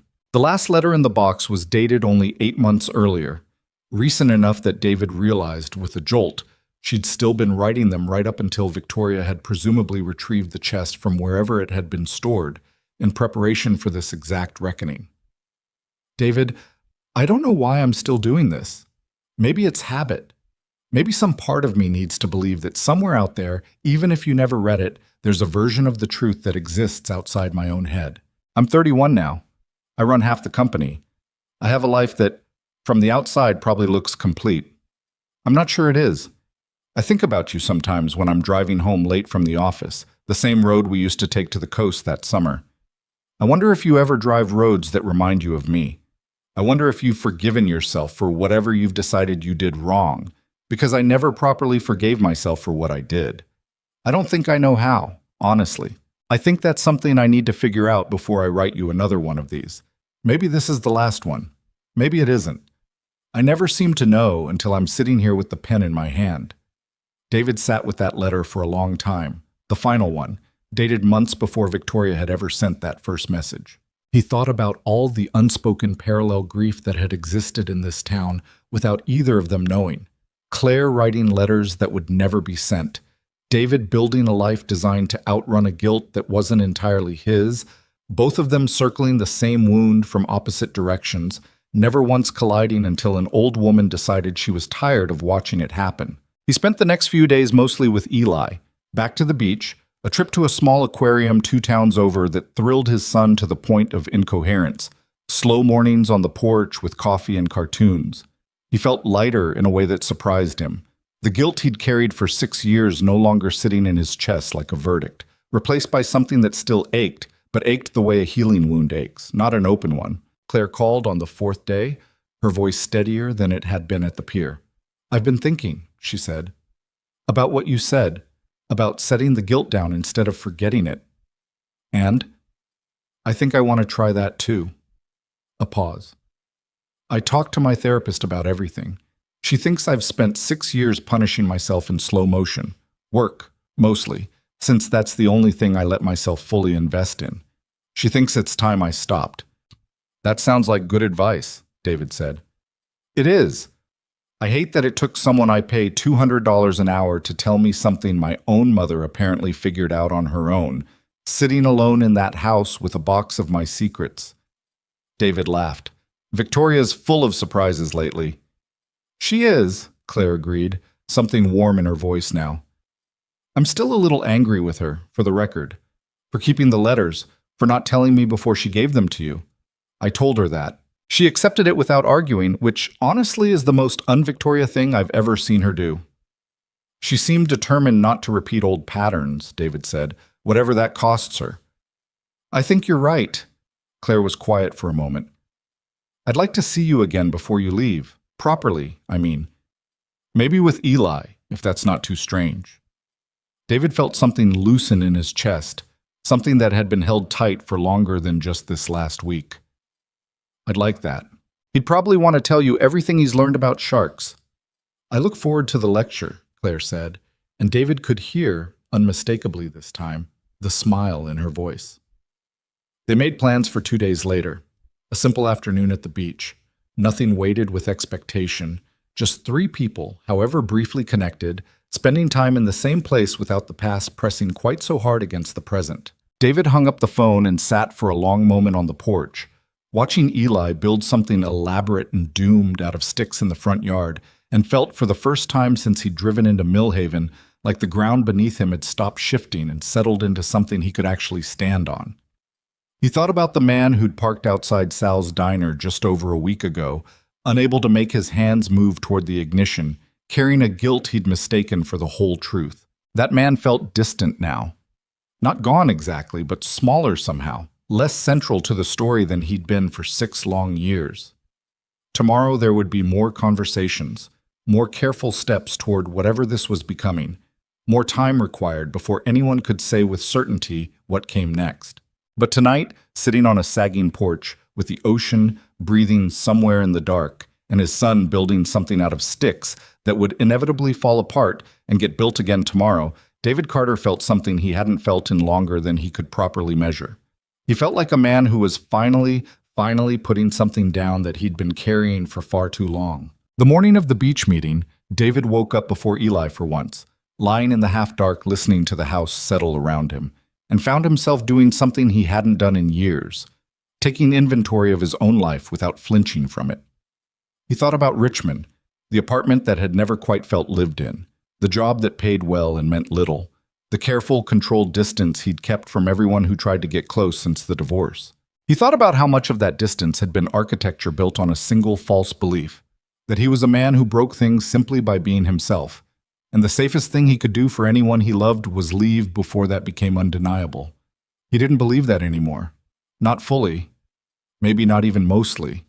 It would take longer than a week and a box of letters to dismantle 6 years of a story he'd repeated to himself so often it had calcified into identity. But the foundation had cracked, and David understood enough about himself now to know that once a foundation cracked, you couldn't just paper over it and pretend the structure was sound. You had to actually go in and rebuild. Eli wandered into the kitchen around 8, hair sticking up in 3 directions, already talking about whether Claire would want to see the shell collection he'd been curating all week. I think she'd love that, David said, pouring cereal he definitely should have bought in a smaller box, given how much of it ended up on the floor. Just remember she might not know as much about sharks as you do. Go easy on her. I'll start with the basics, Eli said solemnly, like he was preparing a briefing. They met Claire at the same stretch of beach David and Eli had been visiting all week, a quieter section away from the pier where the sand was softer and the crowds thinner. She was already there when they arrived, sitting on a blanket in jeans rolled to her knees, watching the water, and something about the picture of her there, ordinary, unguarded, waiting for them, hit David harder than he expected. "Hi," Eli said immediately, dropping to his knees beside her blanket without any of the social hesitation adults burden themselves with. "I brought my shells. This one's my favorite. It's a whelk. Joan looked it up for me." "It's beautiful," Claire said, turning the shell over in her hands with genuine attention, the kind adults usually only fake for children but rarely actually feel. "Did you find this one yourself?" "Yeah, Dad almost stepped on it, but I yelled and he stopped." "Quick reflexes," Claire said, glancing up at David with the first easy smile he'd seen from her since he'd arrived in town. "Years of practice," David said, sitting down on the blanket beside them. "He's been training me all week." They spent the next hour exactly the way David had hoped they would, without weight, without the gravity of 6 years of unfinished business pressing down on every sentence. Eli delivered his shark lecture in full, complete with hand gestures David recognized from a nature documentary they'd watched together months ago. Claire asked good questions, the kind that suggested she was actually listening rather than performing patience, and at one point Eli decided, unprompted, that she should be allowed to hold his favorite shell for safekeeping, which David understood, watching his son's face, to be about as serious an honor as a 6-year-old could bestow. Later, while Eli built something elaborate near the waterline with a bucket and a stick he'd declared to be his tool, David and Claire sat together on the blanket, close enough that their shoulders nearly touched, watching him work. "He's wonderful," Claire said quietly. "You should be proud." "I am," David said. "Most days I feel like I'm just barely keeping up with him. But yeah, he's the best thing I've done." Claire was quiet for a moment, watching Eli drag his bucket back and forth from the water to his growing structure. "Can I tell you something I've been thinking about all week?" "Of course." "I used to think love was supposed to be easy if it was real," she said. "That if two people truly loved each other, it would just work naturally, without all the mess. I think that's actually a really dangerous thing to believe, looking back. Because the second things got hard between us, I didn't think, this is normal, we just need to work through it. I thought, this is proof it was never real to begin with. And I think that belief did more damage than anything you or I actually did wrong." David turned that over, recognizing the shape of it, because he'd been circling something similar all week. "I think I believe something close to the opposite," he said.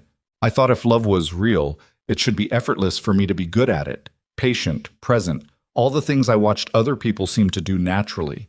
And every time I struggled with it, every time I got tired or scared or said the wrong thing, I took that as proof I just wasn't built for it, like there was some gene other people had that I was missing." "Neither of those beliefs is true," Claire said. "No," David agreed. "I don't think either of them is true.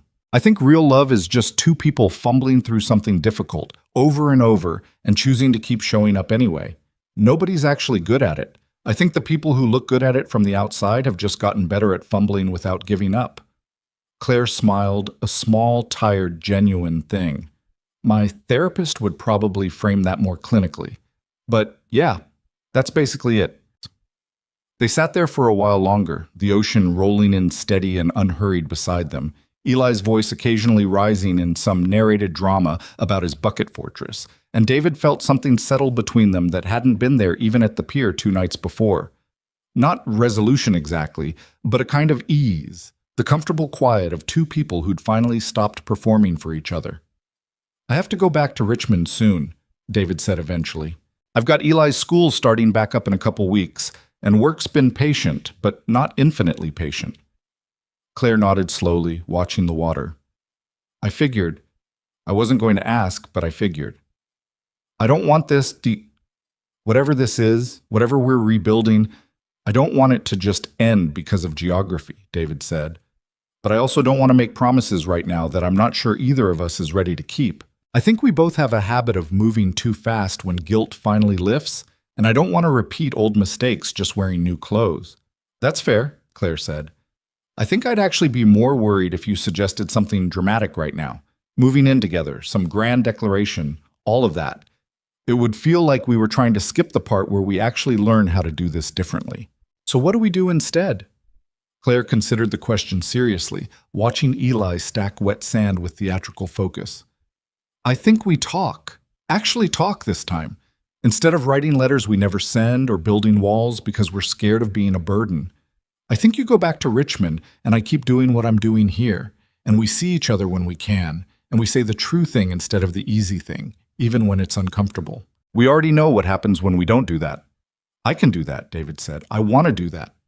Me too, Claire said, and there was something in her voice, not certainty exactly, but a kind of careful hope, the sound of someone choosing to believe in something despite every reason her past had given her not to. David stayed in Mill Haven 4 more days after that. He saw Claire twice more, both times simple, unhurried. Dinner one evening at a place away from the pier. A walk along the boardwalk another afternoon while Eli was with Joan, getting ice cream and talking about things that had nothing to do with the past at all. Just 2 adults discovering, slowly, who the other person had become in 6 years apart. There was no rush in any of it, no grasping toward some finish line. It felt, David thought, like exactly what it should have felt like the first time around, if either of them had known then what they understood now. He went back to see Victoria one more time before he left, alone this time, without Eli. She met him at the door looking older somehow than she had that first afternoon. Though David understood now it wasn't age so much as the particular exhaustion of having finally set down something heavy she'd been carrying for years. I wanted to thank you properly, David said, standing in the same living room where his entire understanding of himself had started coming apart, before I head back to Richmond.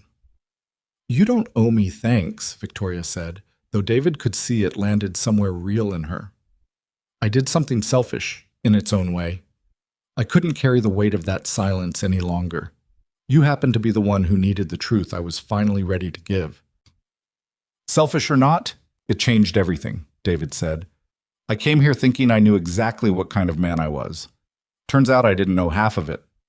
Victoria studied him for a long moment, something complicated moving behind her eyes. Can I tell you something, David? Something I've thought about a great deal this past week. Of course. My husband and I were married 31 years, she said, settling into a chair near the window, her gaze drifting toward the ocean. 31 years, and we spent most of them not saying the things that actually mattered. We'd argue about small things, money, schedules, whose turn it was to host the holidays, because small things were safe. You could fight about small things and still go to bed in the same house, still wake up married the next morning. But the big things, the real things, we let those sit in silence for decades. By the time he was dying, we'd built an entire marriage out of avoidance, and all that was left, at the very end, was 2 weeks to try to say everything we should have said across 31 years.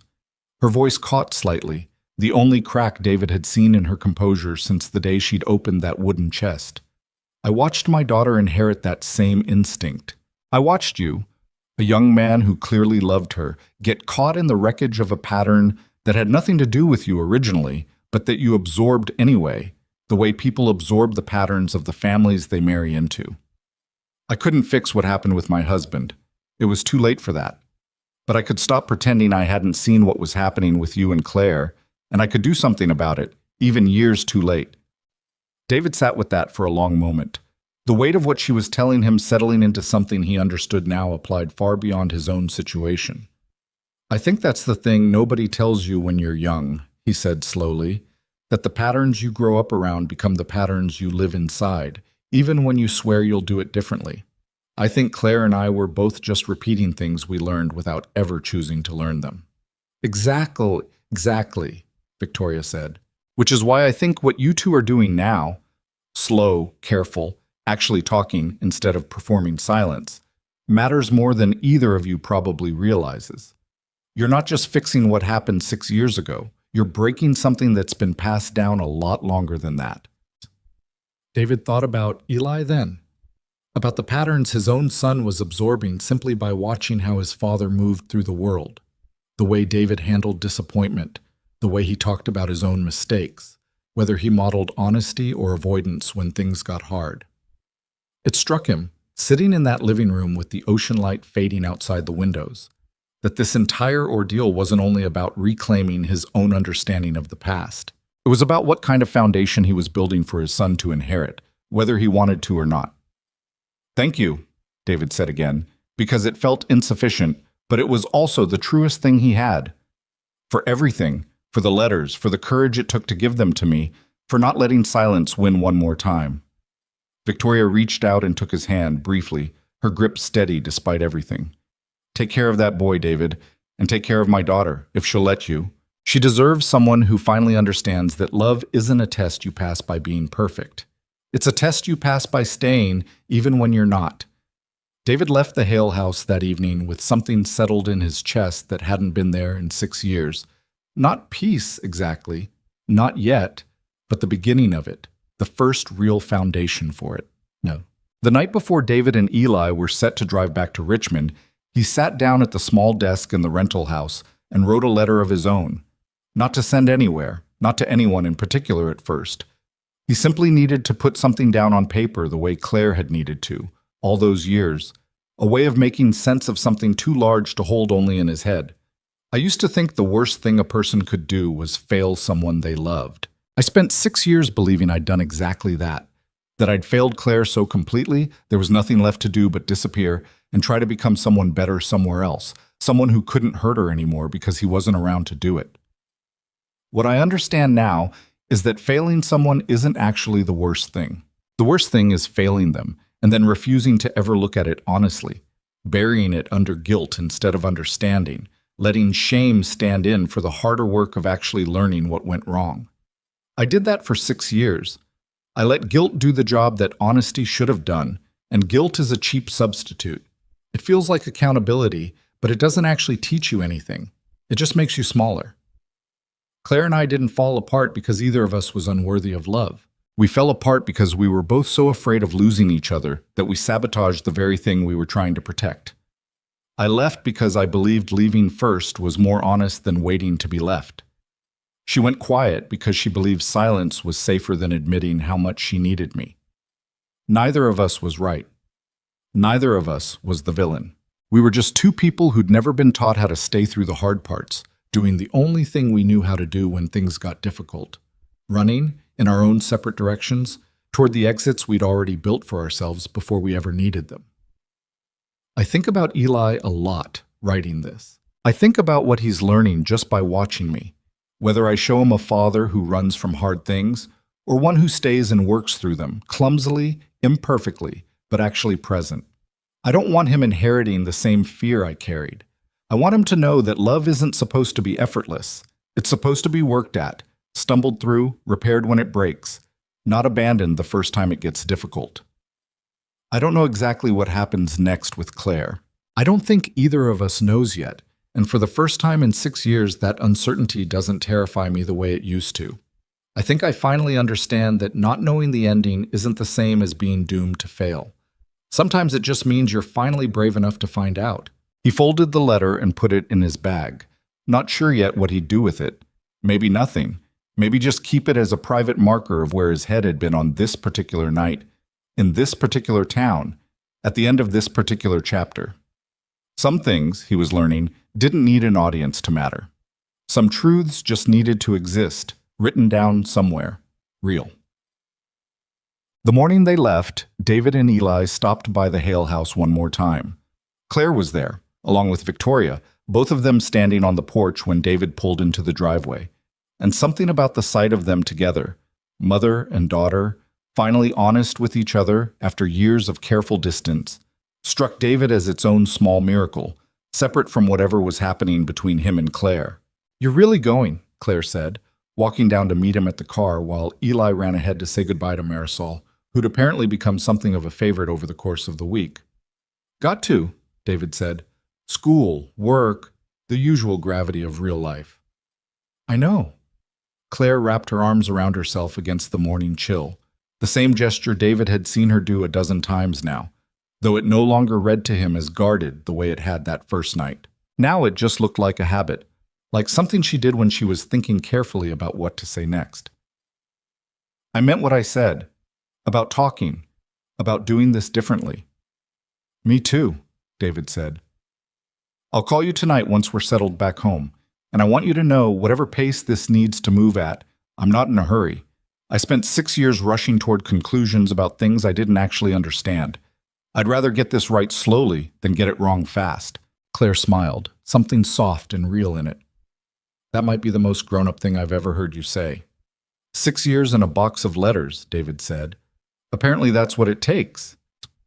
They stood there for a moment, the morning light catching the water beyond the house, and then Claire stepped forward and hugged him. Not the careful, formal embrace of two people testing boundaries, but something fuller, something that held 6 years of complicated grief and the fragile beginning of something new all at once. Drive safe, she said, pulling back. Call me when you're home. I will. Victoria came down to say her own goodbye, and when she reached David, she held his hand in both of hers for a long moment, her eyes bright in a way David hadn't seen from her before. Thank you for trusting me with the truth, David said, even when it would have been so much easier not to. Easier isn't always better, Victoria said. I learned that lesson far too late in my own life. I'm glad you two got to learn it while there was still time to do something with it. Eli came running back from his goodbyes with Marisol, climbed into the car without prompting, already chattering about something he'd seen in the kitchen, and David got behind the wheel, rolling down the window one more time as Claire and Victoria stood together on the porch, watching them go. Bye, Claire. Bye, Victoria. Eli yelled out the window, waving with the unselfconscious enthusiasm only children manage. I'll bring more shells next time. I'll hold you to that, Claire called back, laughing, and the sound of it followed David out of the driveway and down the coastal road, lighter than anything he'd carried in 6 years.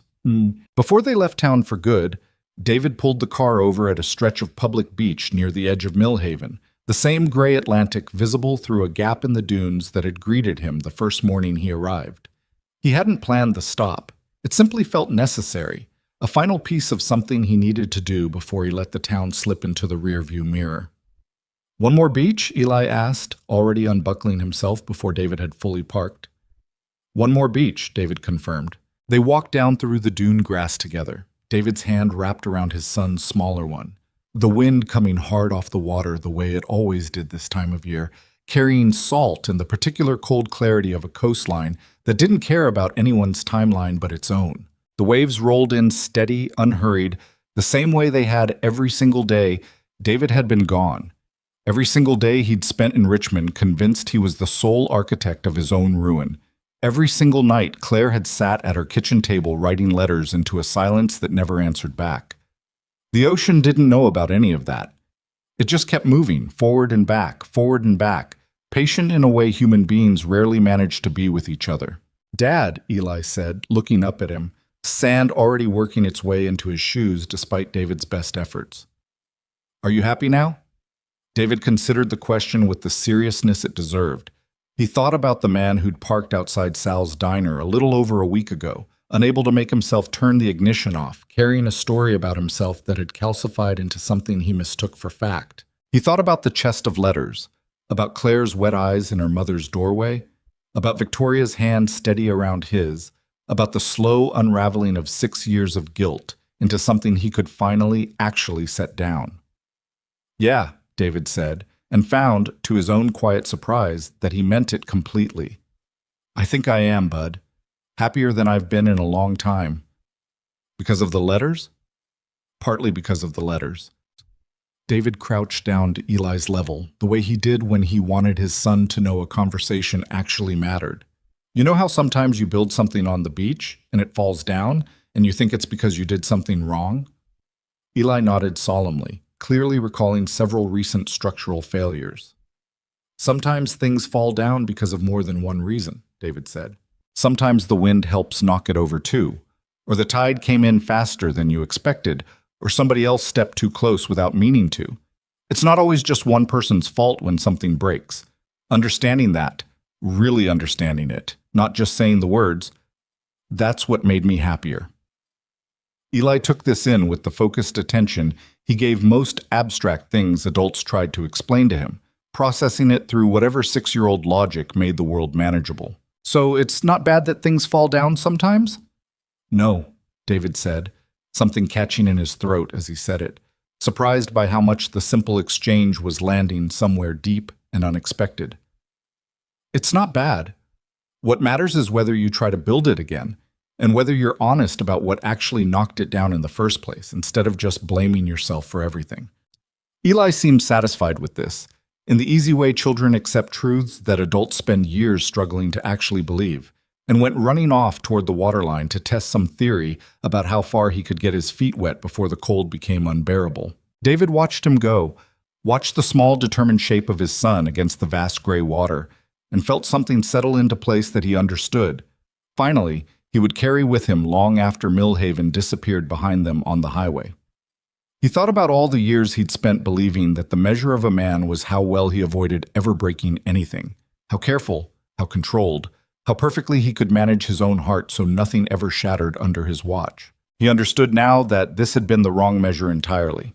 The real measure wasn't whether things broke. Things always broke. Eventually, no matter how careful you were, because two imperfect people trying to build something together were always going to hit storms neither of them saw coming. The real measure was what you did after, whether you ran from the wreckage and built a story where you alone were responsible, or whether you stayed close enough to the truth to eventually understand it properly. Messy and shared and far more human than the simple, punishing version he'd been telling himself. Claire had taught him that in her own way without ever meaning to, through years of letters she never intended anyone to read. Victoria had taught him that too, finally choosing honesty over 31 years of inherited silence, deciding late in her life that comfort wasn't worth more than truth. And somewhere in all of it, David understood he was teaching it now to his own son, simply by being a man who'd finally learned to stop carrying guilt that wasn't his alone, and start carrying instead the harder, more honest weight of understanding. He stood at the edge of the water for a long while, watching Eli chase the tide out and run from it coming back. The same game his son had been playing all week. The same game, David thought, that everyone eventually played with their own past. Running toward it, retreating from it, learning slowly how close you could get before it actually hurt, and discovering eventually that the water wasn't trying to drown you at all.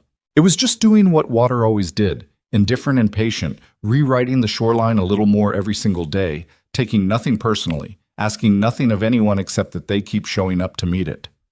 That, David thought, was as close to a lesson as he expected to get out of any of this. Closure wasn't always a conversation you got to have on your own timeline, wrapped up neatly with an apology and a clean ending. Sometimes it was a gift somebody else decided to give you, years later than either of you wanted, delivered by a brave, tired woman who'd spent too long watching good people suffer over a story that was never entirely true. Sometimes the truth arrived exactly when you'd stopped expecting it, in a box of paper and ink that had been waiting in the dark for someone brave enough to finally open it. He thought about all the people out there carrying some version of the same weight he'd carried, believing they alone had ruined something, replaying the same argument at 3 a.m. and always arriving at the same guilty verdict, never considering that the other person in that memory might be doing the exact same thing in some other house, on some other coastline, equally convinced they alone were to blame. He thought that if there was anything worth taking from all of this, it was that the understanding that very few things break because of just one person. Most wounds have two hands on them, even when only one person is left holding the evidence. "Dad, come look!" Eli's voice carried back to him on the wind, and David walked down to where his son was crouched over something half buried in wet sand, some new treasure for the collection that had taken over the entire back seat of the car. David crouched beside him, looked at whatever small, ordinary miracle his son had found, and let himself simply be there, present, unguarded, a man who'd finally stopped running from his own story long enough to actually understand it. They stayed another 20 minutes, until the cold finally won, and Eli's teeth started chattering despite his determined protests that he was fine. And then they walked back up through the dune grass together, sand in their shoes, salt on their skin, and got into the car for the long drive home. David's phone buzzed once as he pulled back onto the highway, Eli already half asleep in the back seat despite his best efforts to stay awake and narrate the passing scenery. A text from Claire, "Drive safe." Call me tonight. And David, thank you for coming back, even though I know it would have been easier not to. David smiled, set the phone down, and watched the gray stretch of Millhaven shrink in his rearview mirror, the ocean disappearing behind the dunes one last time before the highway curved inland. He didn't know exactly what came next. Not with Claire, not with the slow, careful thing they were building from 6 years of wreckage and honesty finally given room to breathe. He didn't know if it would work in the end, or if some new difficulty would eventually test them again, the way difficulty always tested everyone who tried to hold on to something fragile and real. But for the first time in longer than he could properly remember, the not knowing didn't frighten him. It just felt like the next honest chapter of a story he was finally brave enough to keep writing instead of running from. The road stretched out ahead of him, long and ordinary, carrying him back toward the rest of his life. A life that no longer needed to be built on the foundation of a guilt that was never fully his, but on something steadier now, something closer to the truth. Beside him, in the rearview mirror, his son slept peacefully, sand still caught in the creases of his small shoes, completely unaware that somewhere behind them, in a quiet coastal town he'd probably visit again one day, his father had finally learned the difference between running from your past and actually making peace with it. David Carter drove north with the windows cracked and the radio low. No longer the man who'd arrived in Millhaven carrying 6 years of silent blame, but someone lighter, someone clearer, someone finally able to look back at everything that had happened and see it for what it actually was. Not a single failure, not one man's ruin, but two imperfect people who had loved each other as well as they knew how, broken under the weight of fears neither of them understood yet, and were now, slowly, separately, and maybe even together, learning how to build something better out of the wreckage. The waves kept rolling behind him, patient as ever, rewriting the shoreline they left behind, the way they always had and always would, indifferent to everything human beings carried, and willing, every single day, to wash it gently back out to sea. 3 weeks back in Richmond, and David's apartment looked different to him, though nothing in it had actually changed. Same couch, same secondhand bookshelf, same framed photo of Eli's first day of kindergarten propped on the kitchen counter. What had changed was the man walking through the rooms. He noticed himself noticing things. The silence that used to feel like relief now occasionally felt like absence. The late nights at the office that used to feel like virtue now sometimes felt like another kind of running, just dressed up in a tie. He called Claire most evenings, after Eli was asleep, the two of them talking for an hour sometimes only 20 minutes, depending on the day either of them had. There was no script to it. Some nights they talked about nothing important. A contract dispute on her end, a stubborn printer jam on his, the particular indignity of grocery shopping with a 6-year-old who suddenly only ate orange foods. Other nights the conversation drifted somewhere heavier, and David found himself saying things out loud he'd never said to anyone, not even his ex-wife during 3 years of marriage. Not even Mara, who knew almost everything about him.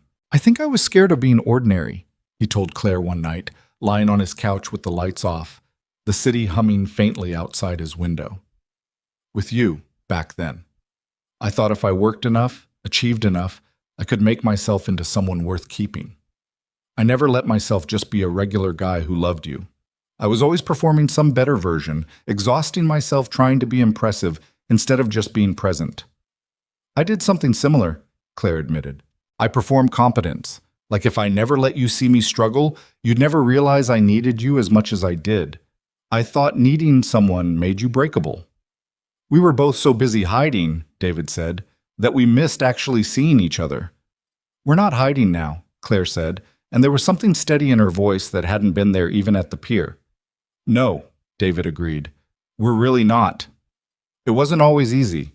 There were nights David hung up the phone frustrated, feeling like the distance between Richmond and Millhaven was doing exactly what distance always did, slowly turning a living thing into a long-distance idea of a thing. There was a week in late September when Claire got swallowed by a crisis at the company, a shipping contract gone wrong, and her calls grew shorter, more distracted, and David felt the old fear rear up, that he wasn't enough of a priority, that this was how it always started, the quiet pulling away that ended in someone disappearing for good. He almost let the fear win. He almost retreated into the silence that used to be his default setting. Instead, he called her directly during a lunch break, instead of waiting for the evening call that might or might not come. "Hey," he said, when she picked up, her voice clipped, clearly mid-crisis. "I'm not calling to add to your stress. I just wanted to say, I noticed you've seemed distant this week, and the old me would have assumed that meant something bad and gone quiet about it. I'm telling you instead. That's all. No expectations. I just didn't want to do the silent thing again." There was a pause on the line, and then Claire let out a breath that sounded like relief. "Thank you for saying that," she said. "I've been buried, David, and I think some part of me has been bracing for you to give up on me because of it. Old habit. I appreciate you not doing the thing where you just disappear and let me guess why." "We said we'd do this differently," David said. "Doesn't mean it's easy. Just means we keep choosing it, even on the hard days." That conversation, small as it was, did more for David's confidence in what they were building than almost anything else that had happened since Millhaven. It wasn't a grand gesture. It was just two people choosing honesty over the comfortable, familiar exit, one ordinary Tuesday at a time. Eli started asking about Claire more often as the weeks went on. In the unselfconscious way children ask about things, adults are still trying to figure out themselves. "When do we go back to the Shark Beach?" he asked one Saturday morning, halfway through a bowl of cereal, his tone suggesting this was a matter of considerable urgency. "Maybe Thanksgiving," David said. "We'll see how everyone's schedules look." "Is Claire your girlfriend now?" David nearly choked on his coffee. "What makes you ask that?" "You smile different when you talk to her on the phone," Eli said, with the devastating directness only small children seemed capable of. "Mom smiles different too when she talks to her work friend Daniel. I think that's what it means." David considered how much honesty a 6-year-old actually needed and decided, in keeping with everything he'd relearned this past month, that the truth, simplified appropriately, was still better than a dodge. "I think Claire and I are figuring out what we are," he said carefully. "We used to know each other a long time ago, before you were born. We're becoming friends again, and maybe something more than that eventually. I don't want to make promises about it yet because I want to make sure whatever we build is solid before I tell you it's a sure thing. Does that make sense?" Eli thought about this with his usual gravity. "Is it like building a sandcastle? You don't tell people it's finished until it actually holds together?" David laughed, struck again by how often his son's simple logic landed exactly on the truth adults spent years dressing up in complicated language. "Exactly like that, bud."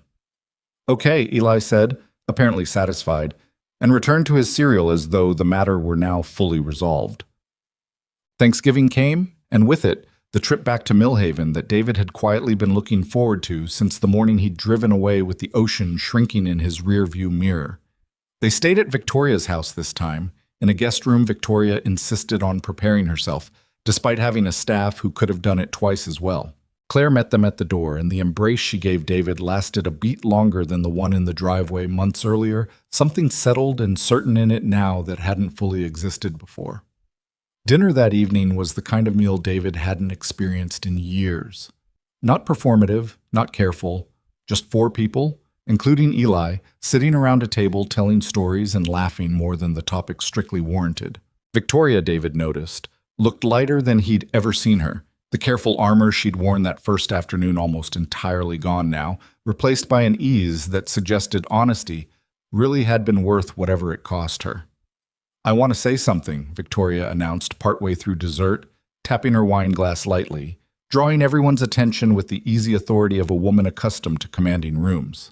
"I spent 31 years married to a man I loved, and most of that marriage was conducted in a kind of polite silence neither of us ever found the courage to break. I watched my daughter inherit that same silence, and I watched a good man nearly disappear under the weight of a guilt that was never fully his. I don't say any of this to dampen a holiday dinner. I say it because I think gratitude only means something when you understand exactly what you're grateful for." She looked at David, then at Claire, something fierce and tender moving across her face all at once. "I'm grateful, every single day, that I found the courage to open that chest before it was too late for either of you to do something with what was inside it." "To courage, then," David said, raising his glass, "even when it shows up years late." "Especially then," Victoria said, and they all drank to it, Eli included, with his cup of apple cider held just as high as everyone else's, completely unaware of how much weight the toast was actually carrying, simply happy to be included. Later that night, after Eli had fallen asleep in the guest room and Victoria had retired upstairs, David and Claire sat together on the back porch, wrapped in blankets against the November chill, the ocean a dark, steady presence beyond the dunes. "I've been thinking about something," Claire said, watching the water. "About what you said back in the summer, about how guilt isn't punishment you deserve. It's just something you eventually have to set down. What about it? I think I'm finally starting to actually believe it.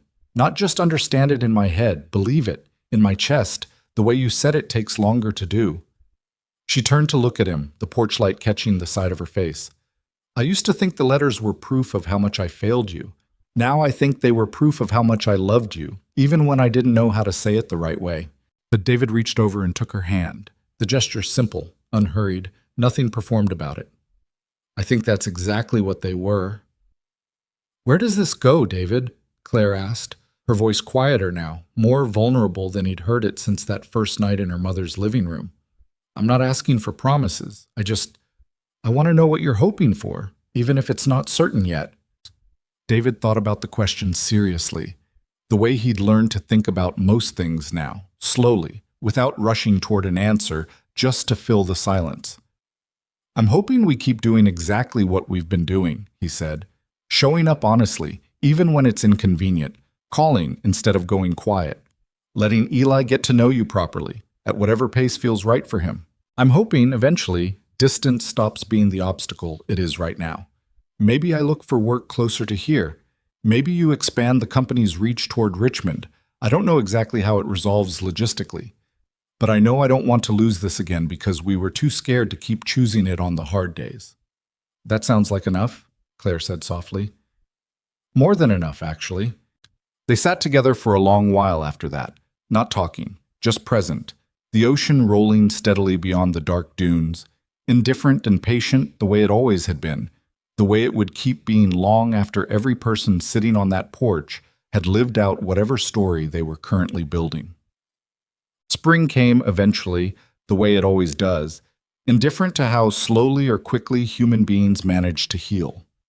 David had, by then, taken a position with a firm that operated out of both Richmond and a satellite office 2 hours from Mill Haven, close enough that the drive became something he did most weekends, instead of a journey requiring careful planning. Eli had a calendar in his room with stickers marking the days until they saw Claire next, a system Joan had apparently taught him during one of their long afternoons together, and which Eli guarded with the seriousness of an air traffic controller. On a Saturday in April, David stood again at the same stretch of beach where he'd had that conversation with his son the morning they left Millhaven for the first time. The one about sandcastles and blame and things falling down for more than one reason. Claire stood beside him this time, her hand in his, Eli running ahead toward the waterline with a bucket that had survived, somehow, an entire winter in the trunk of David's car. "You ever think about how close we came to never having any of this?" Claire asked, watching her. Watching Eli, David noted, the possessive pronoun forming naturally in his own head before he caught it, surprised by how quickly that had happened. "If my mother had decided to stay quiet a little longer, if you'd never picked up the phone." "I think about it sometimes," David admitted. "Mostly, I try not to dwell on it. I think the better use of that thought is just being grateful it didn't go that way, instead of imagining the version where it did." "That's very evolved of you," Claire said, smiling. 6 years and a box of letters," David said, the line worn comfortable now from repetition, a private joke that had become something closer to a shared truth. Apparently that's what it takes to teach a man something his 25-year-old self refused to learn. They watched Eli for a while, his small, determined shape against the wide gray water, building something that would inevitably collapse and get rebuilt within the hour, the same as it always did, the same as everything human beings tried to construct against the patient, indifferent pull of the tide. David thought, watching his son work, about everything the past year had taught him. That guilt and responsibility were not the same thing, that silence was rarely the safe choice it pretended to be, that two people could love each other completely and still break something together simply because nobody had ever taught them how to hold on properly. He thought about Victoria, finally choosing honesty after 31 years of practiced avoidance, understanding too late with her husband but not too late with her daughter and the stranger her daughter had once loved. He thought about all the people out there right now, carrying some version of the story he used to carry, convinced they alone had ruined something beautiful, never imagining that somewhere else, someone they loved was carrying the exact same conviction, equally wrong, equally alone in it. If there was a lesson in any of it, David thought, it wasn't really about romance at all, not at its core. It was about the particular danger of incomplete stories. The way human beings, faced with pain, often reach for the simplest possible explanation, the one that requires the least complexity to carry, even when that explanation is a lie. The truth was almost always messier than the story you told yourself in the dark. The truth required two people to admit two separate failures, intertwined, neither one canceling out the other, both of them simply human, both of them just trying to survive a fear they'd never been taught to name. "What are you thinking about?" Claire asked, watching his face. "Just how grateful I am," David said, "that your mother decided telling the truth, even years too late, mattered more than staying comfortable." Claire squeezed his hand. "Me too." Eli came running back up the beach, soaked to the knees despite explicit instructions not to go past his ankles, holding something triumphantly above his head. "Look what I found," he announced, breathless. "It's a whole sand dollar, not even broken." He held it out for inspection, and Claire took it carefully, turning it over with the same genuine attention she'd given his shells the first day they'd properly met. And something about the simple continuity of that gesture, the same care, months apart, a relationship built slowly out of 100 small moments just like this one, settled into David's chest like something finally, permanently, at peace. "That's a really good find," Claire said. "You should keep that one safe." "I'm going to put it with the others," Eli said. "I'm building a whole collection. Dad says when I have enough I can make a display." "I'd love to see it sometime," Claire said, and Eli, beaming at the attention, ran back toward the water for more treasure, the bucket swinging from his hand. David watched them both. His son's careful joy, Claire's unguarded warmth as she watched him go. And understood, standing there with the wind coming hard off the water, that he was no longer the man who'd parked outside Sal's diner, unable to turn off the ignition, carrying a story he'd mistaken for fact. That man had needed 6 years and a box of unsent letters to finally understand the difference between guilt and truth, between running and staying, between a wound you nurse forever and one you finally let yourself heal. The waves kept coming, steady and unhurried, the same way they always had, rewriting the shoreline a little more with every pass, indifferent to the human beings standing at the edge of them, working through their own slow, imperfect repairs. David thought that was probably the truest thing the ocean had ever taught him, that nothing stayed broken forever unless you refused to let it heal, and that closure, real closure, wasn't a single conversation or a single letter or even a single moment of forgiveness. It was 1,000 small choices afterward, made over and over, to keep showing up honestly instead of running toward the easier, lonelier exit. He reached for Claire's hand again, and together they walked down toward the water, toward their son, toward whatever came next. Not certain of every detail, not promised a future without its own difficulties, but finally, completely, no longer afraid of finding out.